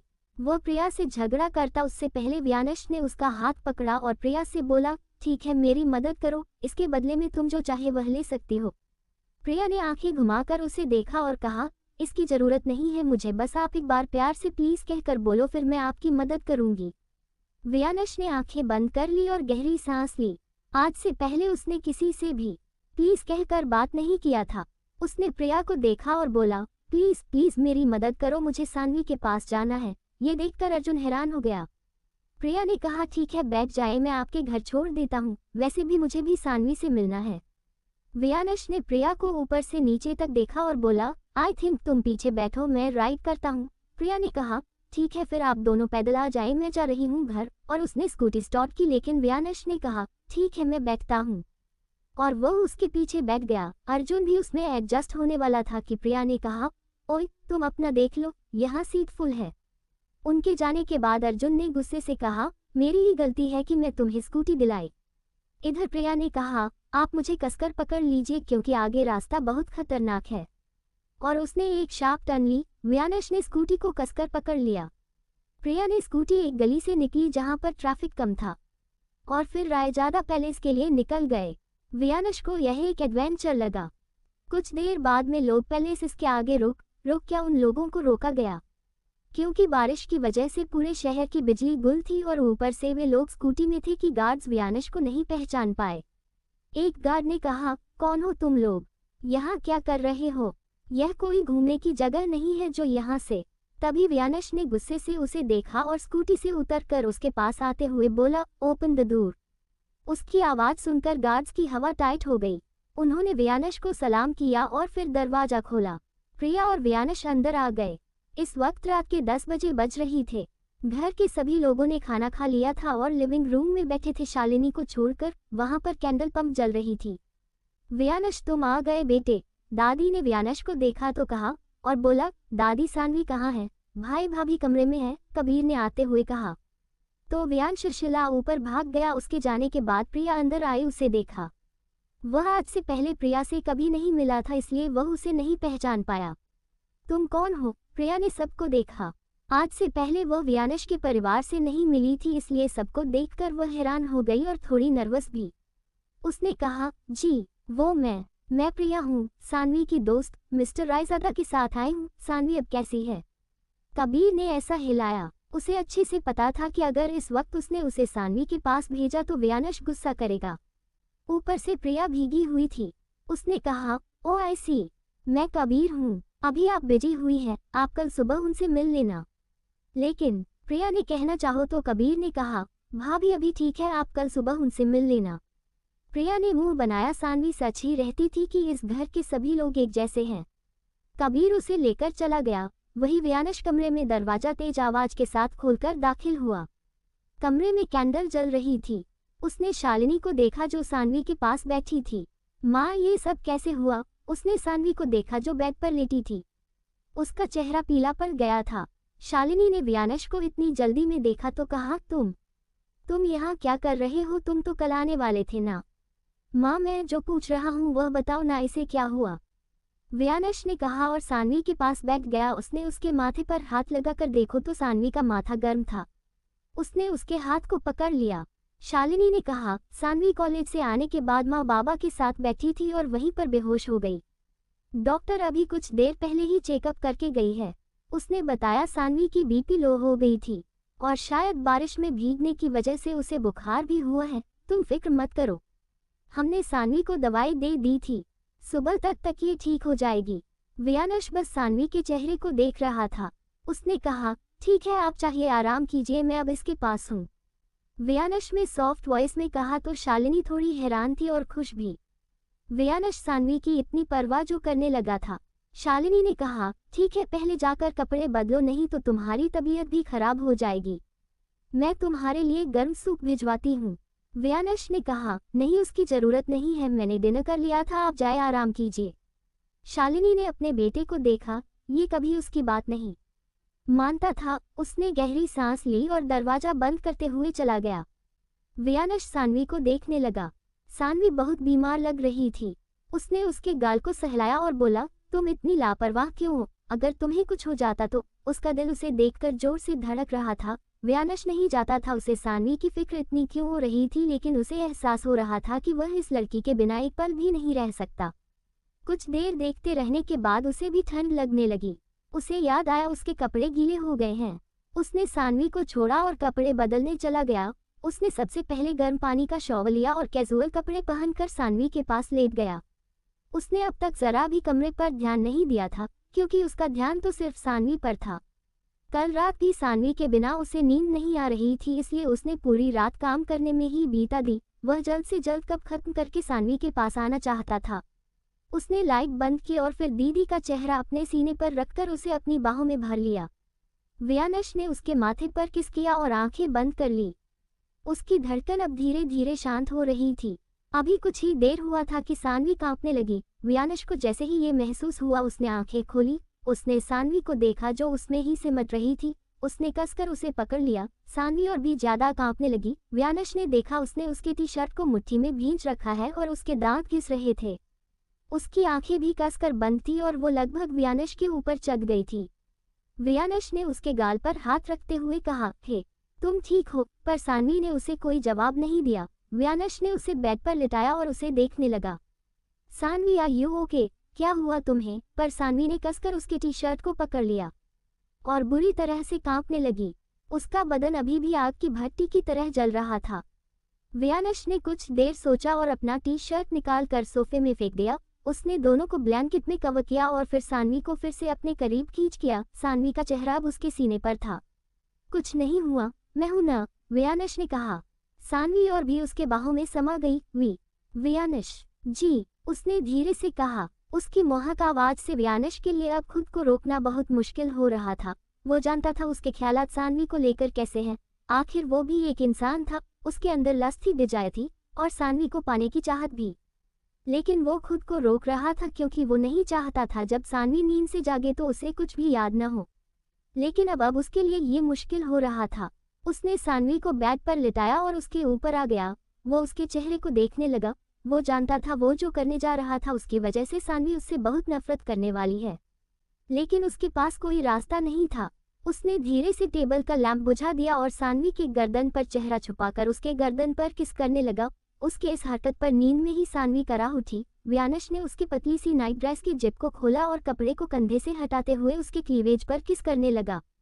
सानवी ने कसकर बेडशीट को पकड़ लिया। व्यानश ने एक एक करके उसके कपड़े हटाए। उसे बिना कपड़ों के देखकर उससे बिल्कुल भी काबू नहीं हो रहा। अंधेर में भी उसकी आंखें सानवी के शरीर के हर एक अंग को स्कैन कर रही थी। उसके हाथ सानवी के कर्व्स पर घूमने लगे। उसके रफ हाथों ने जब सानवी की सॉफ्ट स्किन को छुआ तो व्यानश जैसे पागल सा हो गया। उसे सानवी के शरीर की गर्मी अपने अंदर महसूस हो रही थी, साथ ही उनकी नेकेड बॉडी आपस में अटैच्ड थी। उसने सानवी के गाल पर हाथ रखा और उसके होठों को अपने होठों की गिरफ्त में ले लिया। वो उसे किस करने लगा। वो सब कुछ भूलकर सानवी में खोने लगा। उसकी सबसे उसकी धड़कन सब कुछ बढ़ने लगी। 55 शॉक्ड सानवी। अगली सुबह सानवी की नींद खुली। उसने आंखें मसलते हुए आलस में मुंह खोला। तभी उसे अपने पेट की कुछ भारीपन का एहसास हुआ। उसे लगा जैसे किसी ने उसके ऊपर पत्थर रख दिया हो, लेकिन उसे अपने सॉफ्ट स्किन पर डायरेक्टली कुछ चुभता हुआ महसूस हो रहा था। उसने ब्लैंकेट उठकर नीचे देखा तो उसकी आंखें बड़ी बड़ी हो गई। व्यानश सानवी से लिपट कर सो रहा था। उसका सर सानवी के पेट पर था और उसका चेहरा सानवी की स्किन से टच हो रहा था और व्यानश की हल्की दाढ़ी उसे चुभ रही थी और उसके अंग अंग में बहुत तेज दर्द हो रहा था। कुछ एहसास होते ही उसकी धड़कन तेज हो गई। उसने घबराते हुए उसे देखा और उसे लात मारकर खुद से दूर किया। सानवी की जगह कोई और भी होती तो इस सिचुएशन में किसी का भी पहला रिएक्शन ऐसा ही होने वाला था। व्यानश झटके की वजह से उसके बगल में गिर गया। सानवी ने ब्लैंकेट अपने नेकेड बॉडी के ऊपर लपेट लिया और गुस्से से बोली, आपकी हिम्मत कैसे ही हमारा फायदा उठाने की। व्यानश को कुछ देर ये समझने में लगा कि सानवी ने ऐसा क्यों किया। वो अपनी आधी खुली आंखों से उसे देखने लगा। वो अभी भी नींद में था क्योंकि रात में सानवी की वजह से वो ठीक से सो नहीं पाया। उसने 3 बार उठकर कोल्ड शावर लिया था और जब लास्ट में वो इतना थक गया कि उसके पास एनर्जी नहीं रही तो वो एक टॉवल में बिना कपड़ों के ही सो गया। वो उठकर बैठ गया। उसने अपनी कमर पर टॉवल को अच्छे से लपेटा और उसके माथे पर हाथ लगाकर देखा। वो उसका टेम्परेचर चेक कर रहा था। वो उसकी गर्दन पर हाथ लगाने जा रहा था कि सानवी ने उसके हाथ को दूसरे से झटक दिया और बोली, दूर रहिए हमसे। उसने खुद को बॉल की तरह बना लिया। व्यानश ने आंखें छोटी करके उसे देखा और बोला, एक्सक्यूज मी, अगर कल रात में नहीं होता तो अभी भी तुम बुखार में मर रही होती। अगर हम मर रहे थे तो हमें मरने देते न। किसने कहा था हमारे साथ? वो आगे बोल नहीं पाए। उसका गला रूंध लगाया। उसने अपनी आंसू भरी आंखों से उसे देखा। व्यानश अब उसे अपनी एक वो उठाकर देखने लगा। सानवी ने कहा, हमने आपको कभी हमारे पास आने नहीं दिया तो आपने हमारी मजबूरी का फायदा उठाया। आप कितने घटिया हैं। आप हमारे साथ ऐसा कैसे कर सकते हैं? व्यानश जी। गुस्से की वजह से उसकी छोटी सी नाक लाल हो गई थी। व्यानश बस उसे देख रहा था। गुस्सा तो उसे भी बहुत आ रहा था लेकिन वो अपने अंदर ही उसे दबा रहा था। उसने खोज की मुट्ठी बांध ली जिसकी वजह से उसकी नसें तन गई। सानवी ने अपना चेहरा हाथों से छुपा किया और कहा, अब हम खुद को फेस कैसे करेंगे? जब आप हमारे साथ वो सब कर रहे थे तब आपने हमारी जान क्यों नहीं ले ली? ये देखने के लिए कि हमारी प्राइड को छीनने के बाद हम कैसे जिएंगे। कहते हुए उसने उसे जल्दी हुई आंखों से देखा। बहुत मजा आ रहा है हमें इस तरह देखकर। इस तरह तरल टूटता हुआ देखकर उसने धीरे से कहा। वियानश से अब बर्दाश्त नहीं हुआ। उसने सानवी के हाथ को पकड़ा और उसे अपने करीब खींच लिया। सानवी को जैसे रिएक्ट करने का मौका ही नहीं मिला। वो वियानश की बाहों में समा गई और उसके हाथ से ब्लैंकेट स्लिप हो गया। सानवी के गोरे स्किन पर बने वो निशान अब वियानश के सामने थे। उसकी गर्दन से लेकर क्लीवेज पर भी वियानश के दांतों के निशान थे। वियानश ने उन्हें देखा। उसे याद आया किस तरह उसने कल रात अपना होश खो दिया था। सानवी संभालना चाहती थी खुद को, लेकिन वियानश ने सानवी को मौका ही नहीं दिया खुद को संभालने की और उसकी आंखों में देखते हुए प्लेफुल स्माइल के साथ बोला, हाँ तुमने सही कहा। जब तुम मेरे नीचे रो रही थी तब मुझे बहुत मजा आया, इतना जितना पहले कभी नहीं आया। उसने इतना कहा था कि सानवी ने अपना हाथ चुदाया और उसके गाल पर एक जोरदार थप्पड़ आकर लगी। वियानश का चेहरा दूसरी तरफ घूम गया और उसने कसकर आंखें बंद कर ली। उसे लग रहा था जैसे उसका जबड़ा अपनी जगह से खिसक गया हो। उसने अपने गाल पर हाथ रखा और जलती हुई आंखों से उसे देखने लगा। सानवी ने गुस्से से उसे देखा और गहरी गहरी सांस लेते हुए, आप और कितने घटिया हो सकते हैं मिस्टर रायजादा। आपने अपने प्लेजर के लिए ये तक नहीं देखा कि हम बीमार थे। आप कितने घटिया हैं। हम भगवान से प्रार्थना करेंगे कि वो आपको नर्क में भी जगह ना दे। पर वियानश को इससे कहाँ ही फर्क पड़ने वाला। वियानश ने उसके जबड़े को पकड़ लिया और डेविल स्माइल के साथ बोला, ऑफ कोर्स डार्लिंग, जितनी प्रार्थनाएं करनी है कर लो। कल रात भी तुम यही कर रही थी, लेकिन क्या हुआ? क्या उन्होंने तुम्हारी मदद की? क्या उन्होंने तुम्हारी प्रार्थना सुनी? नहीं ना। अगर तुम्हारे भगवान हर किसी की प्रार्थना सुनाने लगे तो आज ये वियानश सिंह रायजादा कब का मर चुका होता। सानवी उसे सुबकते हुए देख रही थी। उसकी धड़कन तेज हो चुकी थी। वियानश की गर्म सांसें उसके चेहरे को छू रही थी, जिसकी वजह से उसके बेबी हेयर्स खड़े हो रहे थे। वियानश ने उसकी आंखों में देखा और साफ शब्दों में कहा, मैं कोई सब टाइप का इंसान नहीं हूँ और न ही मेरे कर्म अच्छे हैं, इसलिए ये सोचने की गलती मत करना कि तुम्हारी ये सब कहने से ही मैं डर जाऊंगा। आई बात समझ में? और उसने सानवी को धोखा देकर छोड़ दिया। सानवी बेड पर गिर गई। उसने कसकर ब्लैंकेट को पकड़ लिया। वियानश उसे देखकर धीरे से बड़बड़ाया, इतना कि कोई उसे सुन नहीं पा रहा था। अगर मैंने कुछ किया होता तो तुम अभी उठने की हालत में नहीं होती, बोलना तो दूर की बात। और वो जाने लगा तो उसका पैर सानवी के ब्लैंकेट पर उलझा और वो मुंह के बल नीचे गिर पड़ा, जिससे कि पूरा ब्लैंकेट ही वियानश के पास आ गया। वियानश जी ने हैरानी से सानवी को देखा और सानवी ने वियानश जी को। फिर जल्दी से अपने हाथों से खुद को छुपा लिया, लेकिन तब तक बहुत देर हो चुकी थी। वियानश ने ऑलरेडी सब कुछ तो देख लिया था। उसे ऐसे देखकर वियानश का चेहरा लाल हो गया और सानवी जगह ढूंढने लगी खुद को छुपाने के लिए। उसका मुंह रोने वाला हो गया था। वियानश ने जल्दी से ब्लैंकेट को उठाकर उसकी तरफ फेंका। सानवी ने जल्दी से ब्लैंकेट को पकड़ लिया और खुद को उसमें लपेट लिया। वियानश अपनी भारी आवाज में बोला, जाओ यहाँ से, इससे पहले मेरे अंदर का जानवर दोबारा जाग जाए और मैं कुछ ऐसा कर दूं जो तुम्हें पसंद न आए। सो जस्ट गेट लॉस्ट, उसने रूडली कहा। सानवी ने सुबकते हुए उसे देखा और खुद को संभाल कर उठने लगी, लेकिन फिर से उसका सर घूम गया और वो धम्म से नीचे बैठ गई। वो उठना चाह रही थी लेकिन उठ भी नहीं पा रही थी। वियानश ने उसे देखा और उसके पास आ गया। तुम एक काम ढंग से नहीं कर सकती, जब देखो तब गिरती पड़ती रहती हो, वियानश ने पूरे हक के साथ डांटे हुए कहा। तो सानवी सुबकते हुए बोली, हाँ हमारा पैर मुड़ गया। वियानश ने कहा, ठीक से तो चला नहीं जाता और नखरे देखो इतने बड़े बड़े। उसने उसे गोदी में उठाया और वॉशरूम में ले गया। सानवी उसे देख रही थी। वियानश ने उसे टेबल पर बिठाया और बोला, हो जाए तो आ जाना बाहर, मैं तुम्हारे लिए नाश्ता बनवाता हूँ। इतनी बकवास करके तुम्हारी एनर्जी कम हो गई होगी। सानवी ने गुस्से से उसे देखा। वियानश बाहर आया और अपना सर हिलाया। तब जाकर उसकी नज़र कमरे पर पड़ी और वो हैरान हो गया। What the hello. इधर वियानश के जाने के बाद सानवी ने कसकर ब्लैंकेट को पकड़ लिया। उसने खुद को मिरर में देखा। कुछ देर बाद उसने ब्लैंकेट को छोड़ दिया, जिससे वो मिरर के सामने नेकेड थी। उसने आज से पहले कभी खुद को इस तरह नहीं देखा था। वो बहुत अट्रैक्टिव थी, पर वियानश के दिए निशानों ने उसे और भी ज्यादा अट्रैक्टिव बना दिया था।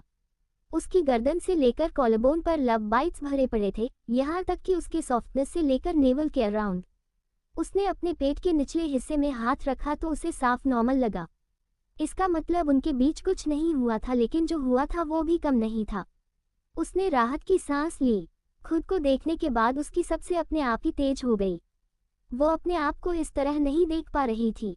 उसने अपना चेहरा दूसरी तरफ कर किया और फिर से गहरी सांस ली। वो फ्रेश हुई और कपड़े पहनकर बाहर आई। उसने वियानश को देखा, अपने दोनों हाथों को बांधकर उसे घूर रहा था। सानवी ने अजीब तरह से उसे देखा और फिर उसे इग्नोर किया और कपड़े बदलने जाने लगी तो वियानश ने अपना हाथ उसके आगे किया। सानवी ने उसे देखा और गहरी सांस लेकर दूसरी तरफ से जाने लगी तो वियानश फिर से उसके सामने आ गया। सानवी ने उसे देखा। उसने अपने हाथों को सीने पर बांध लिया और कहा, क्या हम जान सकते हैं हमें रोकने का मतलब क्या है? वियानश ने घूर कर उसे देखा और कहा, यही तो मैं भी जानना चाहता हूँ, तुमने इस कमरे की क्या हालत कर दी है? उसकी बात पर सानवी ने पूरे कमरे को देखा और बोली, क्या कुछ भी तो नहीं किया? उसकी बात पर वियानश ने उसके हाथ को पकड़ा और उसे पर्दों के पास ले आते हुए बोला, ये सब क्या है? यहाँ पर ग्रे पर्दे लगे थे, अब ये अतरंगी पर्दे कहाँ से आ गए? सानवी ने कहा, वो हमें वो रंग पसंद नहीं था इसलिए बदल लिया। वियानश ने हैरानी से उसे देखा और फिर उसका हाथ पकड़कर उसे टेबल के पास ले आया। उसने वहां पर वास पर कलरफुल फूलों को देखते हुए कहा, और ये सब क्या है? सानवी ने आंखों को गोल घुमाया और बोला, ऑफ कोर्स फूल हैं, क्या आपको इतना भी नहीं पता? और ये तुमने क्या किया है? उसने टेबल पर रखे बड़ी सी मूर्ति को दिखाते हुए कहा तो सानवी बोली, अच्छा ये तो हमारे शिव जी हैं, हम इन्हें कैसे भूल सकते थे? और उसने हाथ जोड़ लिया। वियानश ने अपनी आंखें बंद कर ली ताकि वो खुद के गुस्से को काबू कर सके। उसने सानवी का हाथ पकड़ा और उसे अपने सामने खींचते हुए बोला, मुझे ये सब पसंद नहीं है। जहाँ से जो चीज़ हटाई है वो सब वापस लाओ। मुझे मेरा रूम वापस पहले जैसा ही चाहिए, आए बात समझ में? सानवी ने उसे देखा और कहा, शायद आप भूल रहे हैं, अब ये हमारा भी कमरा है। आपको तो हमें थैंक्स कहना चाहिए कि हमने इस कमरे को इंसानों के रहने लायक बना दिया है। वियानश ने उसे घूरते हुए कहा, तो क्या अब तक यहाँ कोई भूत रहता था? सानवी अपने कंधे उठाते हुए बोली, हमें क्या पता, हम आपके साथ थोड़ी रहते थे। उसे ऐसे देखकर वियानश का परा चढ़ने लगा। And finally he lost his temper. उसने गुस्से से सानवी के बाजू को पकड़ा और उसे अपने पास खींचते हुए बोला, तुम खुद को समझती क्या हो? तुम्हें किसने कहा मेरे कमरे को बदलने के लिए? मुझे मेरा कमरा आज शाम तक पहले जैसा चाहिए, नहीं तो। उसने इतना कहा ही कि उसने देखा सानवी की आंखें बंद हो रही है। इधर सानवी वियानश के गुस्से से बचने का उपाय सोचने लगी। तभी उसके दिमाग में कुछ आया। उसने अपना सर पकड़ लिया और धीरे धीरे आंखें बंद करने लगी। तब जाकर वियानश चुप हो गया। उसने सानवी को पकड़ लिया और उसके गाल पर हाथ रखते हुए बोला, क्या हुआ? तुम्हारा बीपी फिर से लो हो रही है क्या? सानवी, आंखें खोलो। वो उसे ऐसे देख